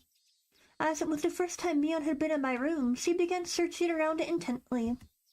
She fiddled around my room and was scolded by Rena. You can imagine how it went. It was uncomfortable having my room poked around. The conversation was so benign that it was heartwarming. During the innocent conversation, Mion said something as though it was perfectly ordinary. レナ、監督には電話した？Mm. みーちゃんに電話した後すぐにね。すぐ来るって言ってたよ。Director? That out-of-place word gave me a bad feeling. Rena called a doctor, then called Mion, and after that she called a director? Who was this director? Since Rena and Mion's conversation was so peaceful, it only felt slightly odd. 二人とも何の話をしてるんだよ。監督ってなんだよ。ケイちゃんしんどいの？監督って言ったら監督だよ。映 Duh. 画の監督とか、工事現場の監督とか。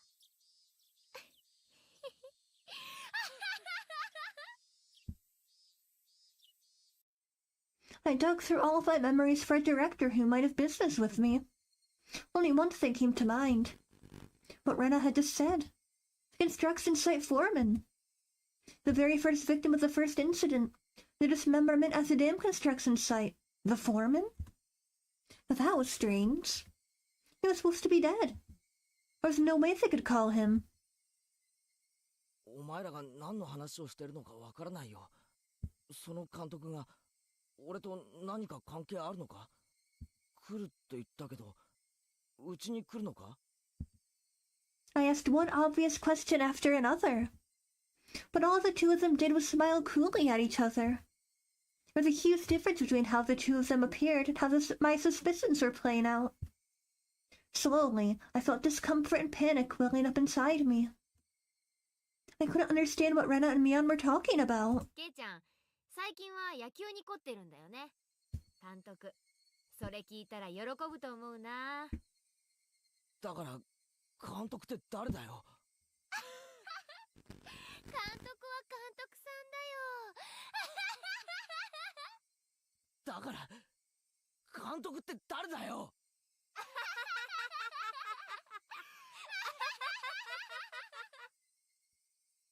Rena and Mia looked at each other and laughed haughtily.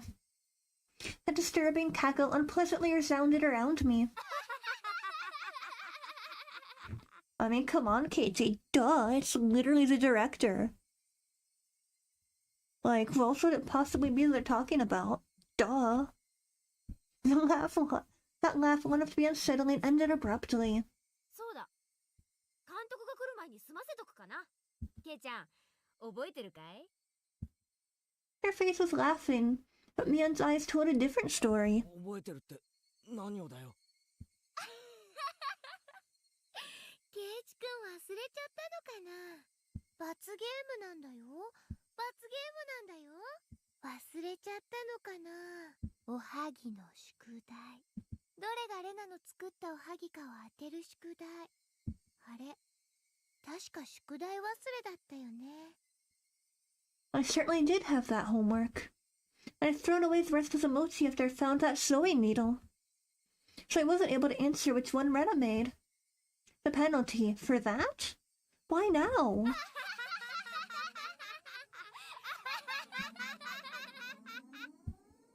No doubt my question was written all over my face. The answer to my question was that dry laughter. I could no longer make heads or tails of anything. I began to think this entire day was somehow insane. Beginning to think. Strange. Incomprehensible. Being chased by Rena. Attacked by strange men. The penalty Mion and Rena were talking about.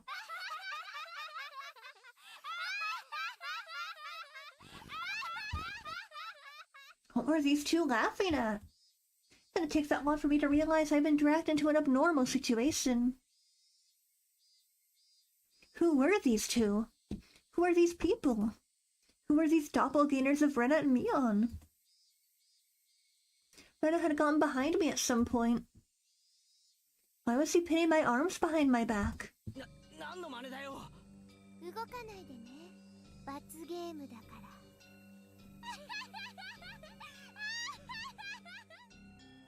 My body was already very sluggish, and Rena pinning my arms made it that much harder to move. I seriously tried to struggle, but she wouldn't even budge. My panic began to well up. I realized this was well beyond the realm of jokes and pleasantries.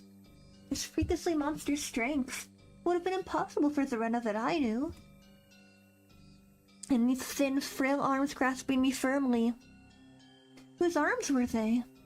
ケイちゃん、抵抗しちゃダメだよ。快速大。何錠でもいいや。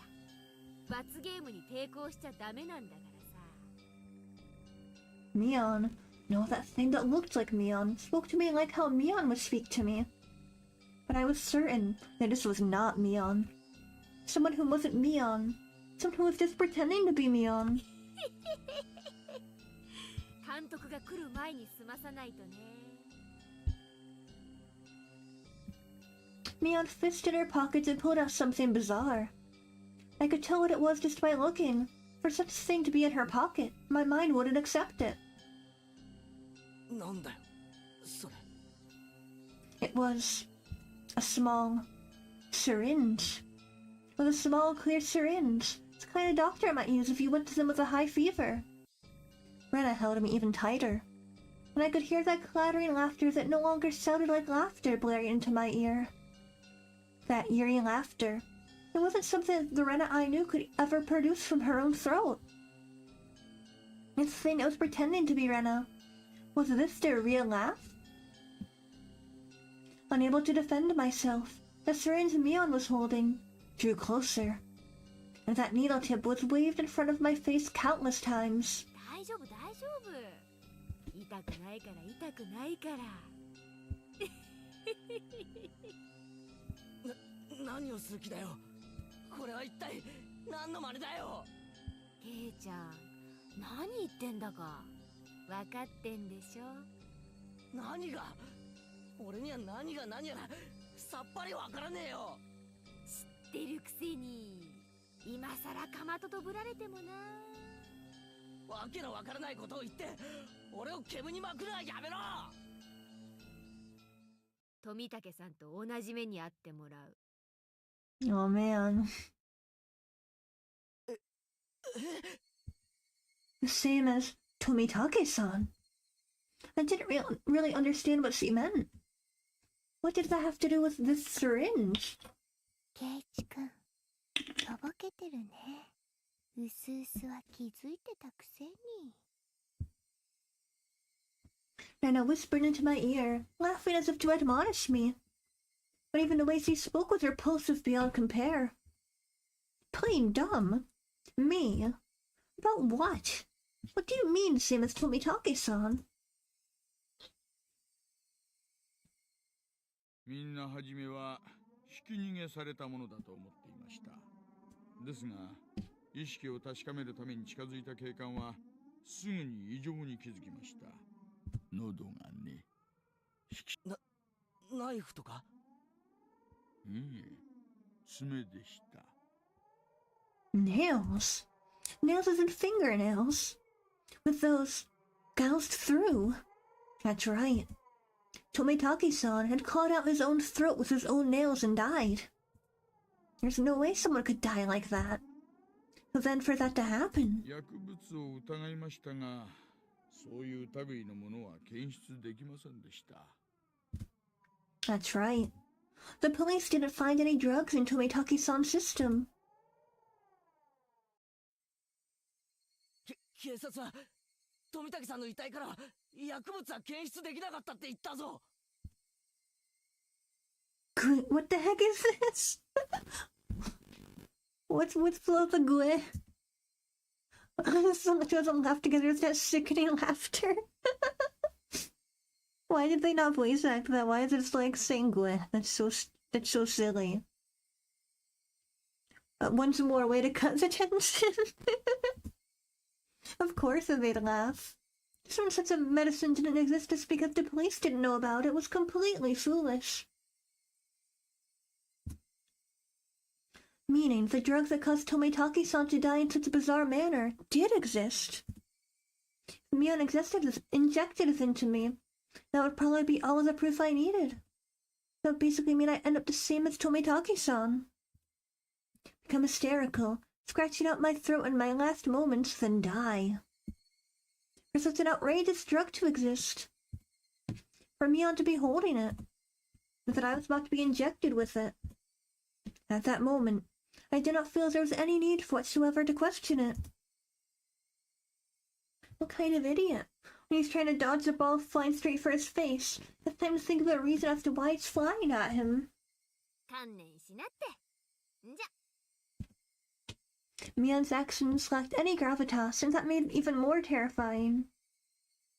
There was none of the ceremony like when someone is sentenced to death. There was no hesitation at all, as if she were brushing her teeth. Mion reached out with one hand and grabbed onto my chest. It felt like electricity had run through the back of my head and the entire world had gone dark. Did I stand up too fast? Or did someone hit me really hard in the back of the head? Having lost my sense of balance, I was assaulted by a wave of dizziness.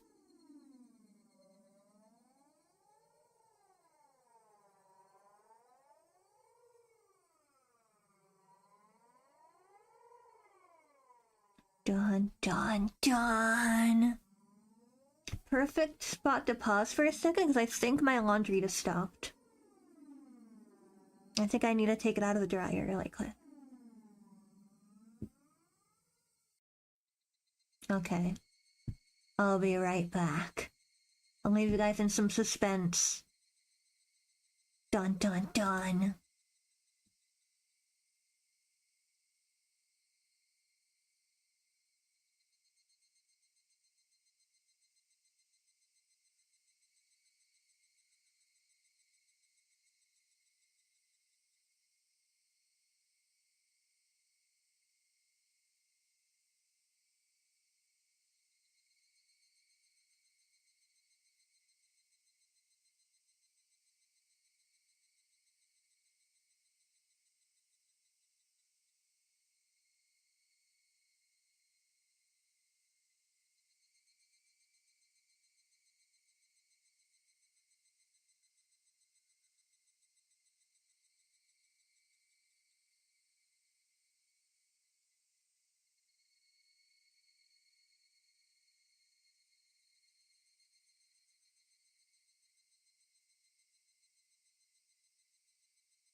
Okie dokie, I'm back.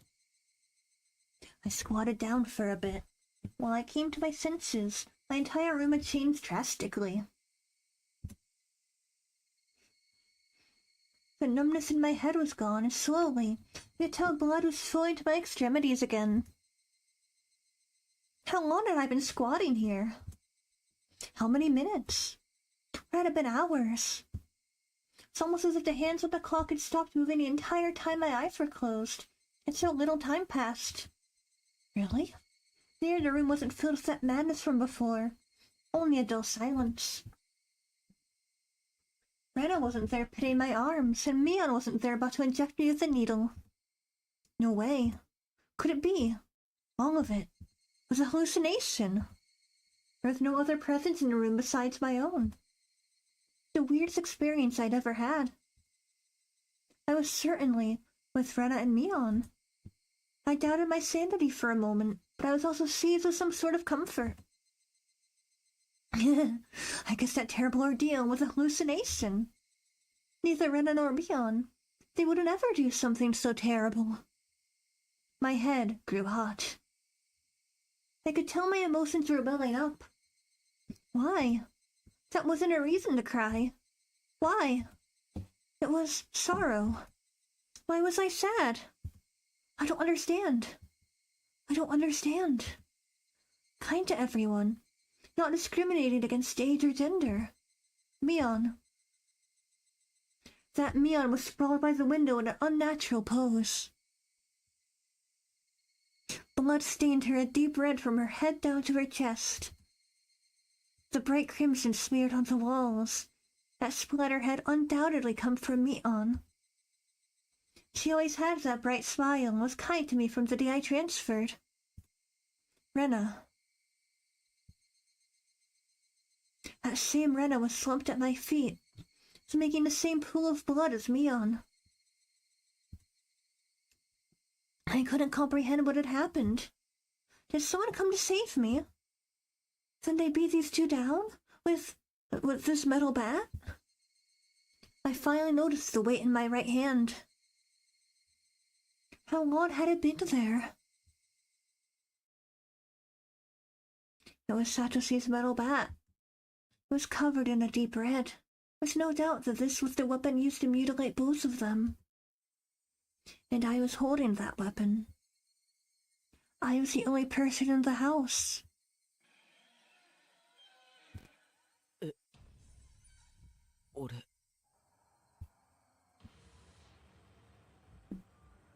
Looking at it subjectively, I couldn't think of anyone other than myself who could have done it.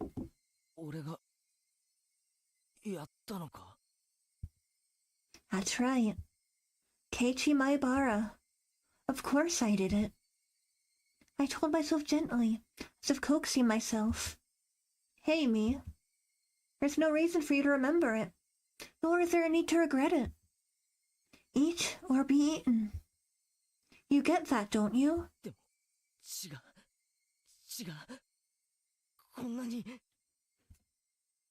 Neither Rena nor Mion had moved an inch. It wasn't just a split forehead and a trickle of blood. Nothing that simple.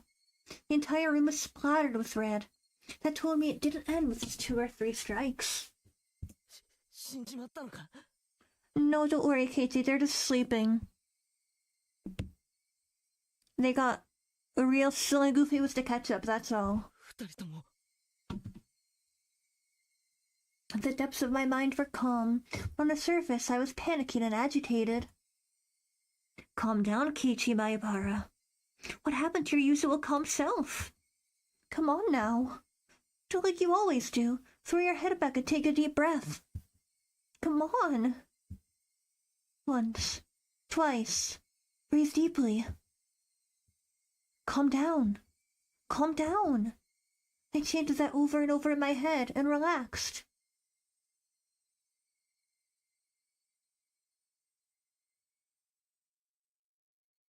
Color came back to my vision and smells reinfused the air. At the same time, I remembered what happened when I blacked out.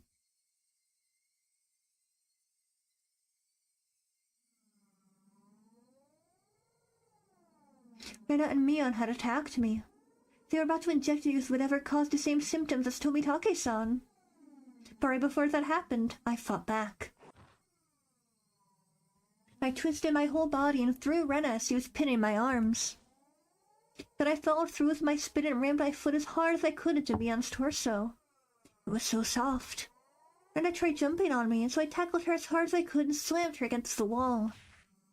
I didn't let that brief moment of having them off balance slip by. Satoshi's bat was left carelessly by the side of my desk.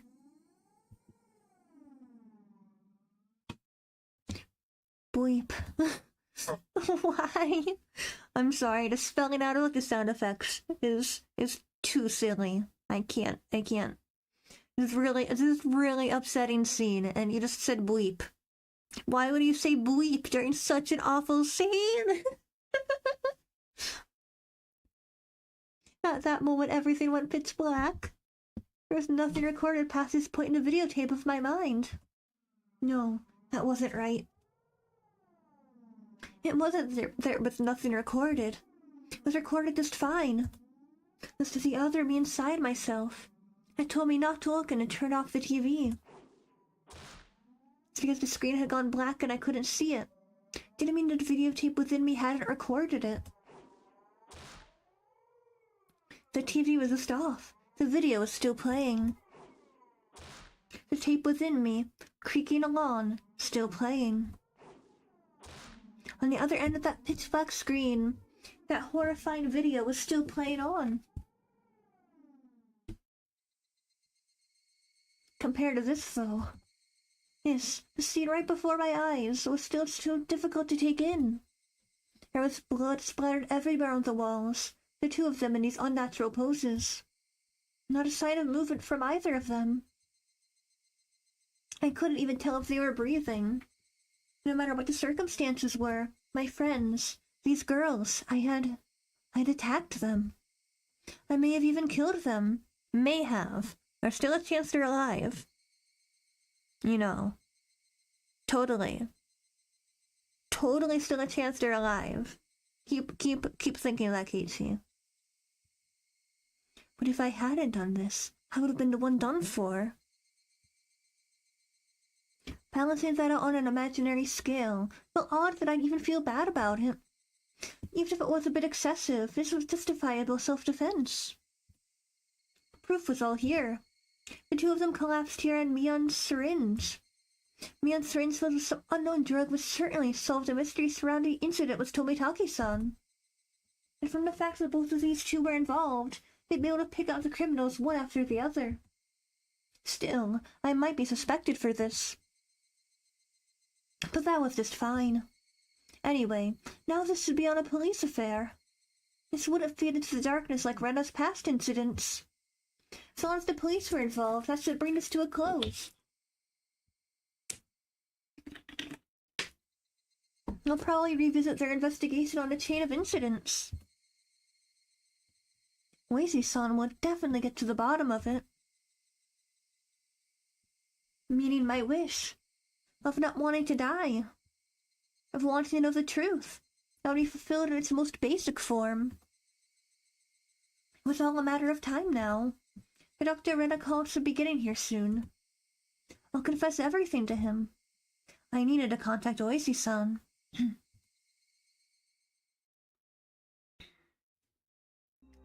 At that moment, I remembered. Besides the doctor, a director had been called. It was easy to imagine that they were someone deeply involved with the incident stemming from Rena and Mion's conversation. The ache in my chest, caused by the gruesome deed I'd done, dissipated rapidly.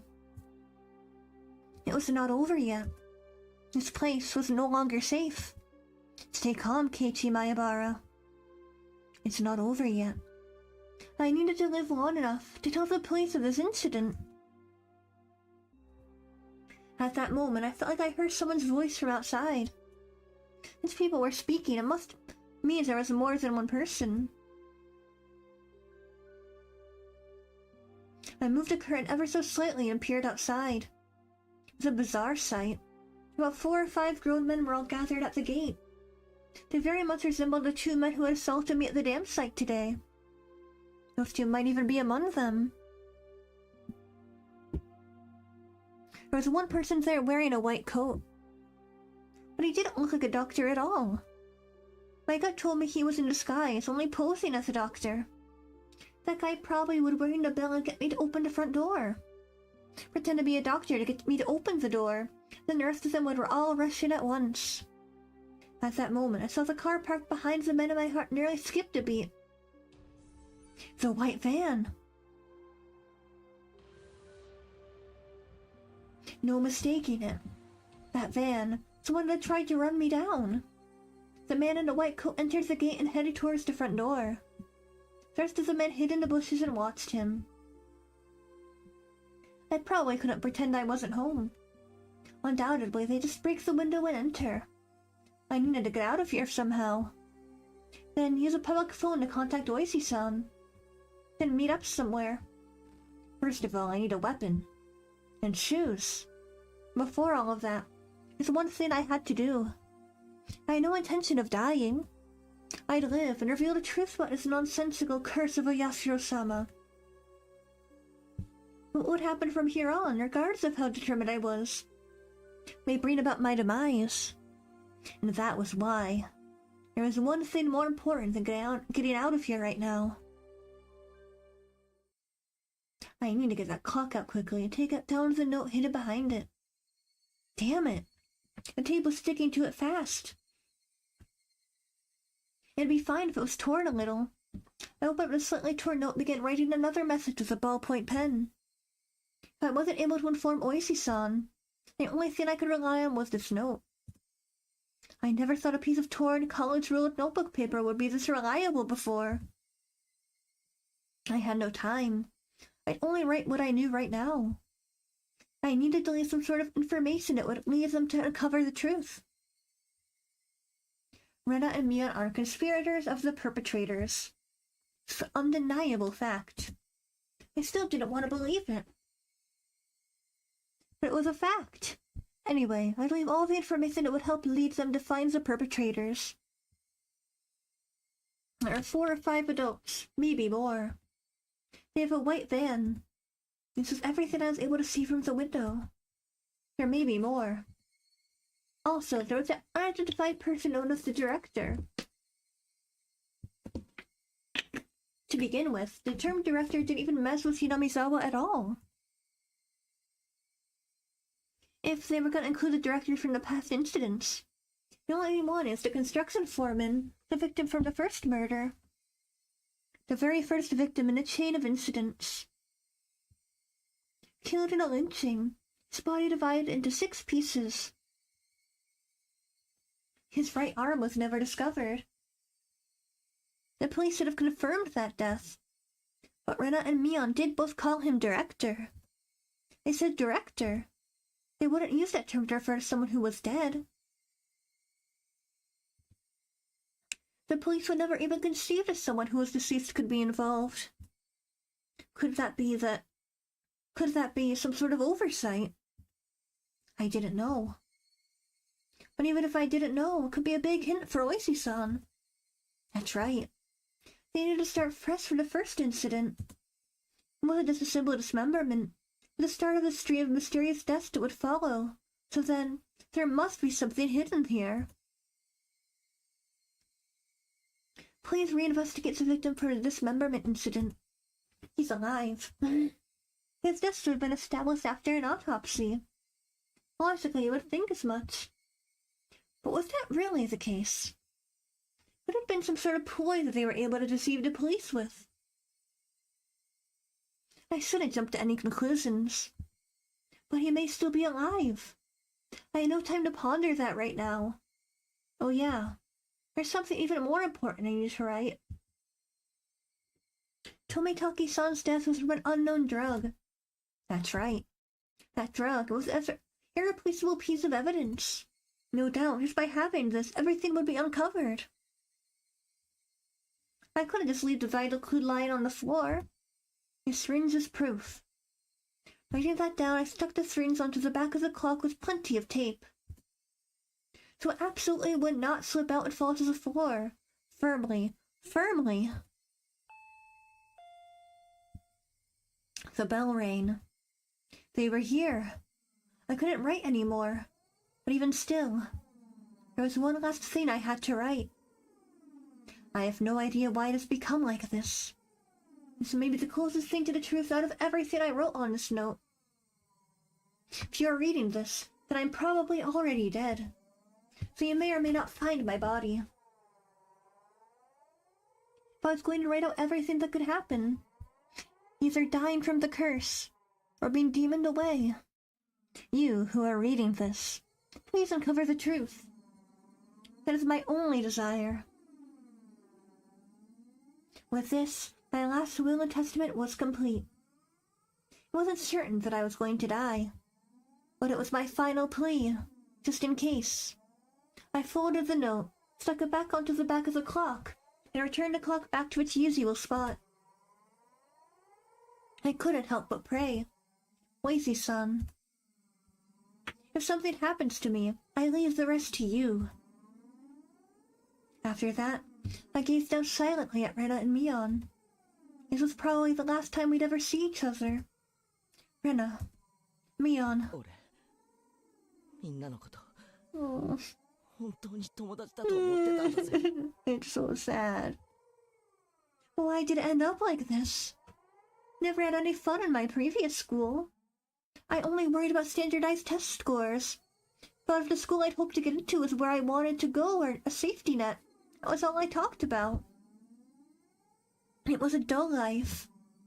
The people I called friends were also my rivals in studying, in competitions, in personal records, and standardized test scores. Everyone here taught me how unhealthy that lifestyle was. This month was really fun. Making a fuss over lunch, making a fuss over the club, making a fuss over the festival. Something hot began dripping from my face. Uncontrollable tears. I should have had no obligation to shed tears for them, but they wouldn't stop. Even if they were after my life, even if they were trying to kill me, everything that happened this month, I wouldn't forget it. Or could it be those happy days where all of us saw it as well? Was it all a trap, meticulously orchestrated up until today, to ensnare me? Could it have been that I just arbitrarily assumed they were my friends? That couldn't have been the case. Both Rena and Mion, they really were my friends. Those happy days, there's nothing fake or unclear about them. Someone probably forced them to try to kill me. Or their minds were taken over, possessed by the supernatural entity known as Oyashiro-sama. Regardless, both Rena and Mion, they were the best friends ever. And when they were coming after me, it wasn't of their own volition. But they weren't the kind of people to sell off their friends, no matter what means were employed to force them. There was no way such a thing as being possessed by Oyashiro-sama could happen in reality. Then, did the real Rena and Mion come after me? What was I thinking? What a silly, dumb idea. Having beaten down both Rena and Mion, I was still debating if they were the real ones or fakes. There's no real or fake. Only the reality that was before me. Rena and Mion were sprawled out at my feet. That was the only truth. I was only trying to twist the facts to my benefit, that I had beaten my friends to death. No matter how I spun it, it wouldn't change reality. Rena and Mion were both dead. It felt like there was a crack in the dam of strange emotions I was holding back.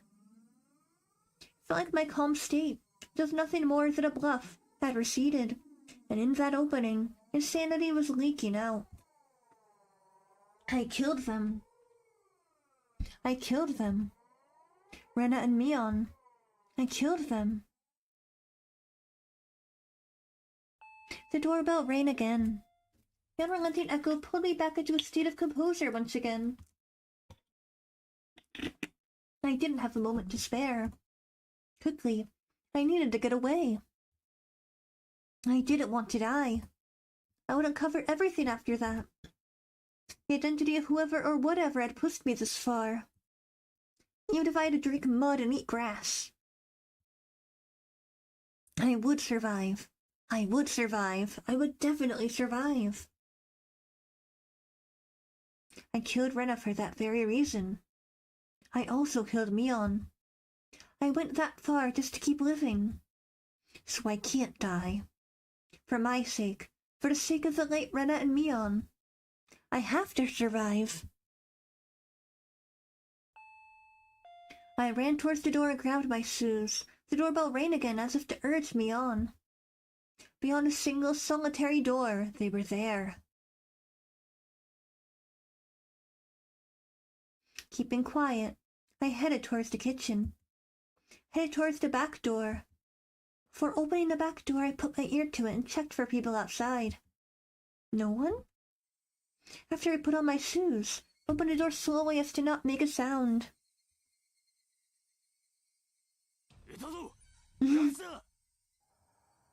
Jump scare. A piercing voice echoed out. That voice stabbed through me, setting my hair on end. I had to run. Get out of here, Keiichi. One after the other, I felt stuff like rationale and intelligence, those things you use when you have time to spare, spill out of me. I didn't feel any pain from the branches scratching my arms and forehead. My autonomously pulsing heart also felt neither fatigue nor pain. My entire being just was to live. There was nothing else it desired. It probably had no complaints whatsoever. Of course it wouldn't feel fatigued. I just ran, just recklessly rushing in the direction I was already heading. Even if nobody was chasing after me, I'd still be running like this. There wasn't a thought in my mind about where I was headed. Turning around, I felt a presence right next to me. That presence was, without a doubt, chasing me like my shadow. If I took even one misstep, I would be devoured. That's what I thought. So I didn't turn around. I didn't stop. I ran, at full speed.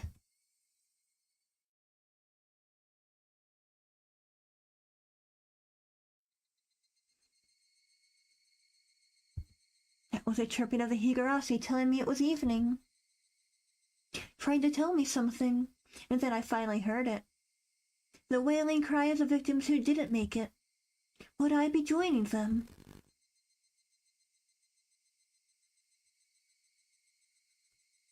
Only the higurashi knew. They knew everything. They definitely knew. So I ran towards where I could hear more of the higarashi's chirps. But the farther I ran, the farther away their chirping became. I couldn't get near them. Why are you all running away? Was it my fault? Was I the one to blame? Then I'll apologize. I'm sorry. I'm sorry. I'm sorry. I'm sorry. I'm sorry. I'm sorry. I'm sorry. I'm sorry. I'm sorry. I'm sorry. I'm sorry. I'm sorry. I thought that only the higurashi knew.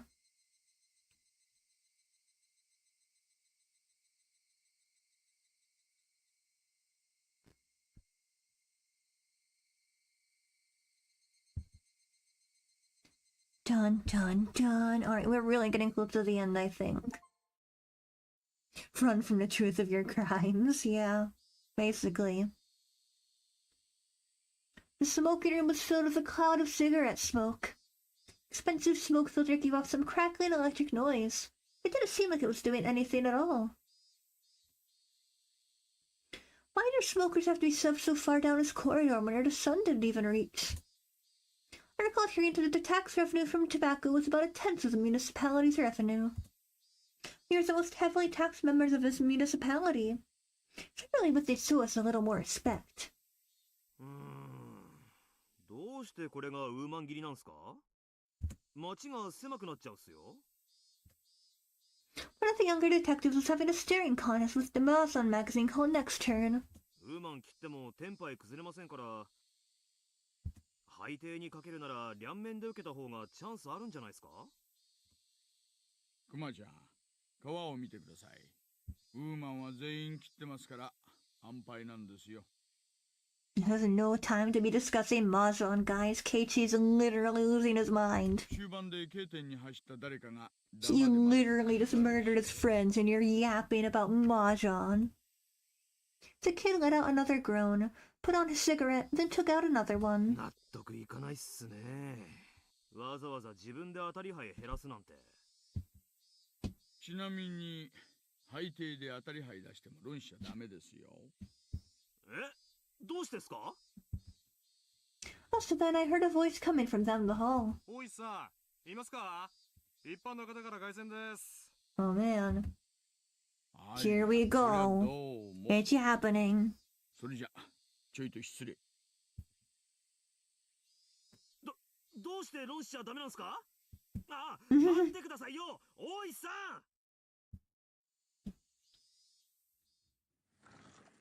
The man sitting in the seat Oishi-san was heading towards waved at the telephone receiver. 凱旋です。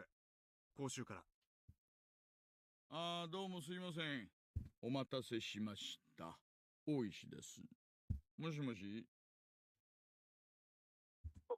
大石さんですか？もしもし。前原さんじゃありませんか。どうもどうも、こんにちは。 It is not a good evening, Oishi. From the tone of Mayabara-kun's voice, I already knew he was in a predicament. This was the first time Mayabara-kun had phoned me. He was calling from a payphone. 落ち着いてください。何がありました？ Did something happen is such an understatement.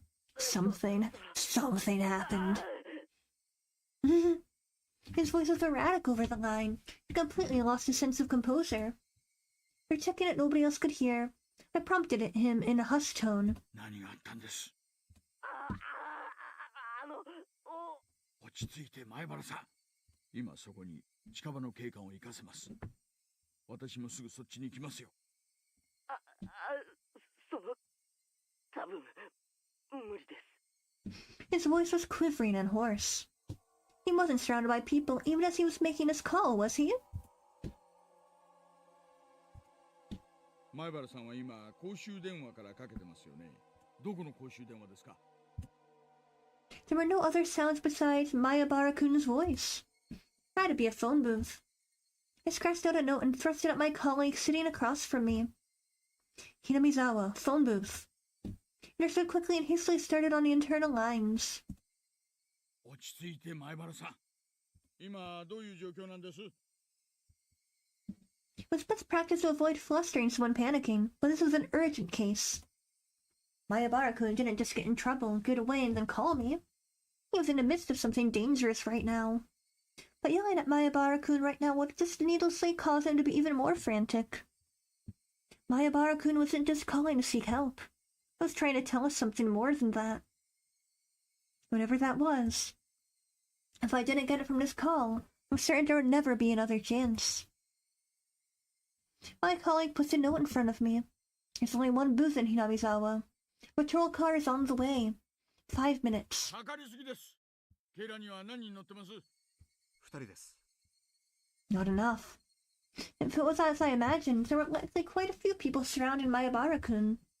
5 minutes was too long. 南沢の駐在さんには電話しました。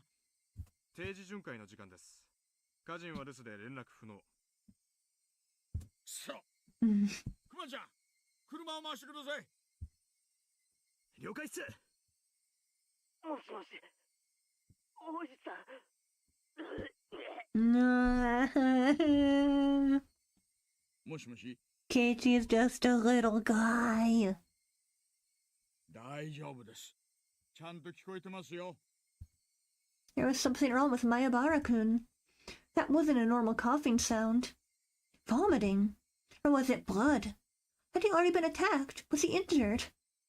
前原さん、今そこに警官が向かってます。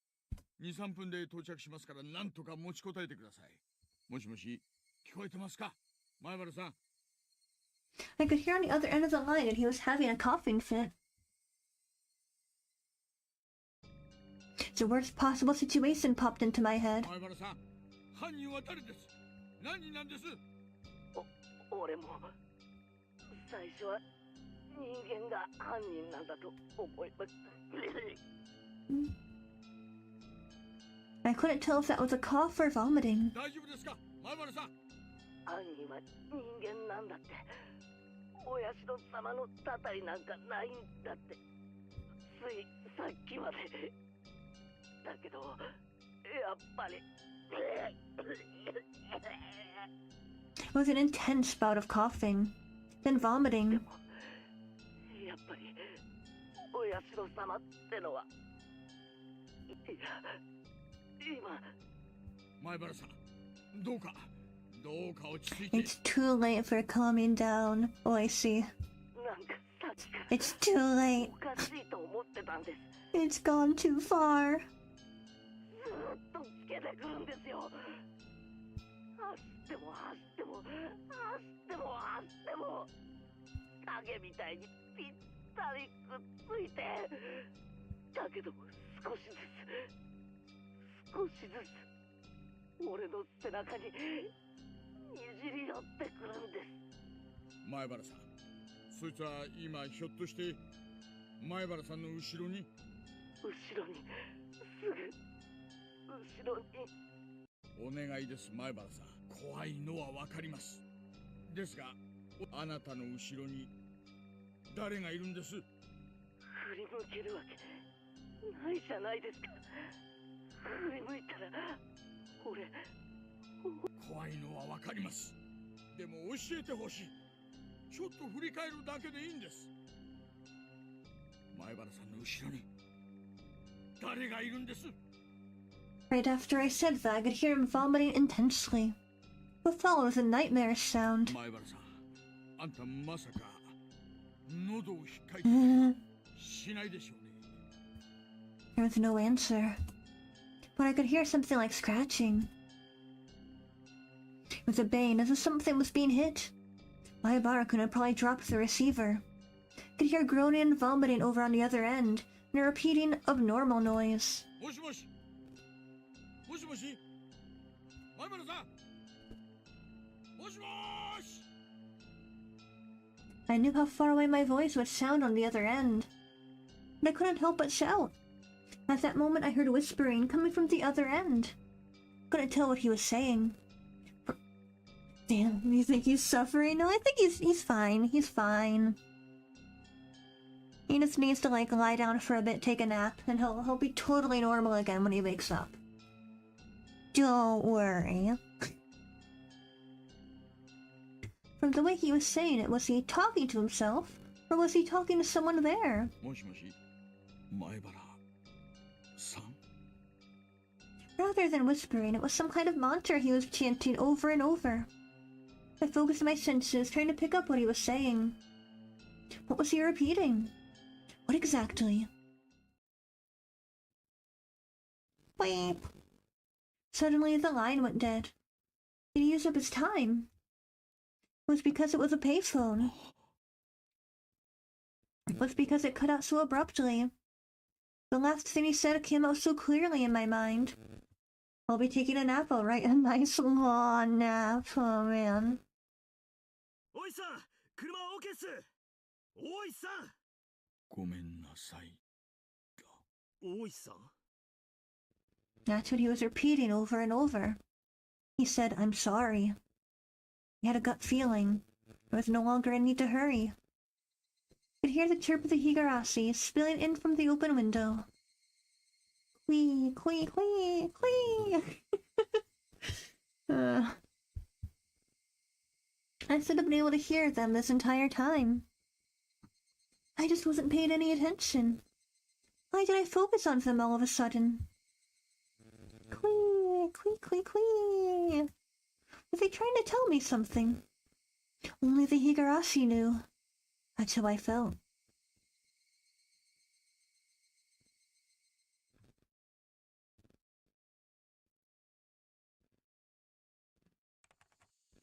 June 1983. In Hinamizawa, a remote village near Sisibone City, there was a murder involving 2 female students. The suspect is Keiichi Maibara, aged 1X. The suspect called over his 2 female classmates, Rena Ryugu, Mion Sonozaki, to his house and beat them to death with a metal bat. The scene of the crime was the suspect's room on the second floor of his house. Inside of the room was covered with a significant quantity of splattered blood. There were signs of a struggle with the victims. In addition to the scene of the crime, the entryway, living room, and kitchen all had traces of a struggle. At the entryway, the shoe rack and wall had evidence of being impacted by a strong blunt force. It is believed to have been the same bat as the murder weapon. Having no traces of blood, it is believed the destruction occurred before the murders. There's the possibility that the suspect overpowered his victims to keep them from fleeing. In the living room, the rug had been pulled back, then thrown aside. It is hard to believe this had connection to the struggle with the victims, and thus the reason for this remains unknown. In the kitchen, the garbage bag was torn apart. Its contents were spread out on the floor. Garbage was strewn about in the surrounding area, and handprints believed to belong to the suspect were discovered. It is believed that the suspect had for some reason taken out the garbage and struck it with his fists. The reason for this remains unknown. In addition, there was a note stuck to the fridge. The words "Was there a needle?" were written on it. The meaning behind this remains unclear. Just in case, the garbage was searched, but a needle was not discovered.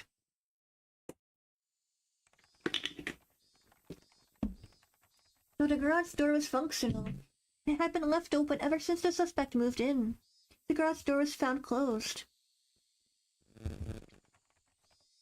The suspect's fingerprints were discovered on the garage door. The reason behind this remains unknown. The suspect fled the scene of the crime. However, a patrolling officer, Hinamizawa Local PD, found the suspect collapsed inside a phone booth. At the time of the discovery, the suspect was unconscious in critical condition. He was rushed to the local hospital for treatment, but did not regain consciousness and died 24 hours later. The results of the autopsy indicate the immediate cause of death to have been hypovolemic shock. Determined that the suspect had clawed at his own throat with his fingernails, and the resulting bleeding caused his death. With the similarity to the death of Tomitake-san the prior week, the police believed there to be a connection and have opened an investigation. However, due to the wishes of the local authorities, it will be a confidential investigation. Due to the abnormal nature of the death, it was suspected that drugs were involved, but as with Tomitake-san, no traces were discovered. What prompted all of this remains inexplicable. As such, this case is being treated as an act committed on impulse. However, with several accounts of the suspect's bizarre behavior leading up to the incident, it is possible that this was premeditated. Separated from his group of friends, isolation, inexplicable behavior. Several days before the incident, the suspect began carrying around a metal bat. The suspect was observed displaying aggressive behavior, so was talking to himself at school. His classmates have actually heard portions of what he was saying. 2 days before the incident, the suspect declared to his parents the possibility of his death. Due to these circumstances, the police have begun an investigation on the possibility that this crime was not committed on impulse, but was instead planned several days in advance. Afterwards, a note was found in the suspect's room that he had written himself. The note was written on 2 sheets from a B5 College Road notebook that had been torn in half.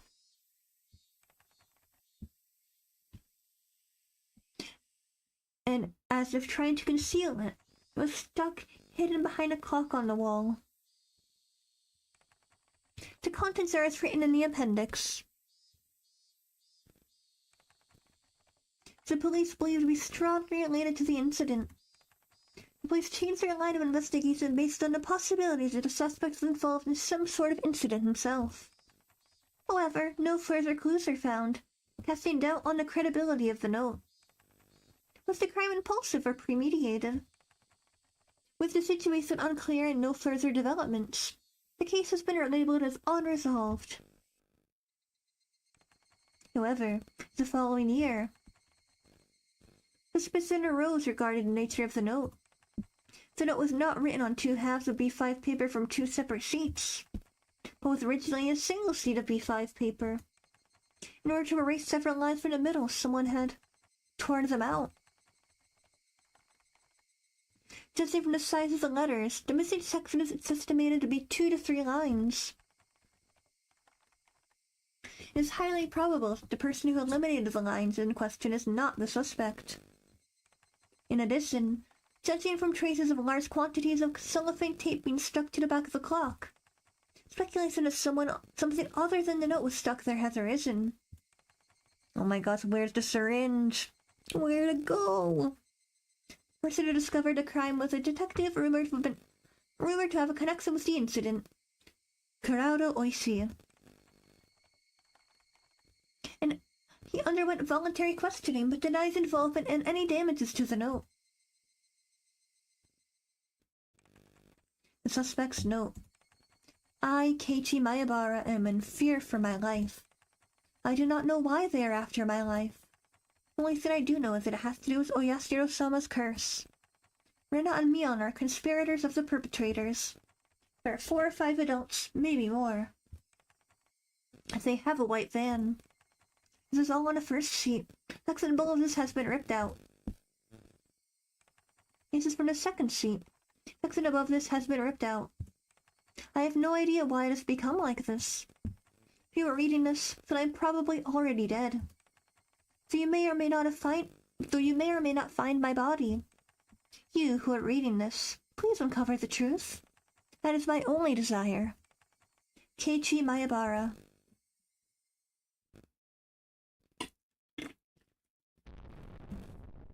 Done. Oh my gosh, that is it. That is chapter 1. That is onikakushi. Ah. Well, we have the all-cast review session. But, like, I'm really tired. My voice is tired. I don't think I can do it. I will do it. I will do that on stream. But not tonight. But oh my god, there we go. That, my friends, was chapter 1. Higurashi no Nakukoro ni onikakushi. Are you crying? Are you devastated? That's not even the most tragic thing that'll happen in this visual novel. But oh my gosh. So hecking peak. So unbelievably hecking peak. Alright. Well, there we go. That'll be that for stream for tonight. Thank you guys so much for joining me. I hope you had fun. I will continue Higurashi on stream. I don't know when I'll continue. Basically chapter 1, onikakushi, is free. But all the future chapters I'll have to buy individually.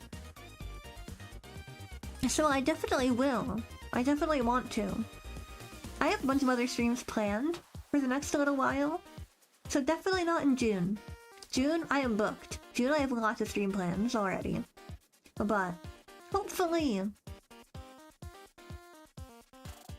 maybe in time for Halloween. I don't know, we'll see. Late summer, early fall, who knows. I will get back into it. I do want to stream the rest of Higurashi. But for now, this is where we're gonna leave it. So I hope you guys had fun. I hope you guys had a great time watching Keiichi suffer. Poor guy. He's just a little guy. He doesn't deserve this. But yeah, thank you guys for joining me. If you haven't already, of course, I would love it if you would subscribe and hit the bell icon to be notified when I go live next. I have so many really exciting stream plans. So many fun streams are coming up. My next 3 streams are all scheduled already if you want to hit the bell icon on any of those that you are interested in.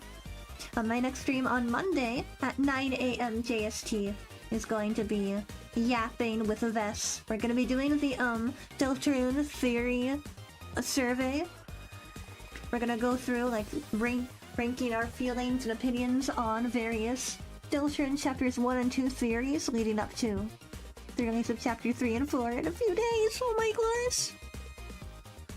That will be on Monday morning.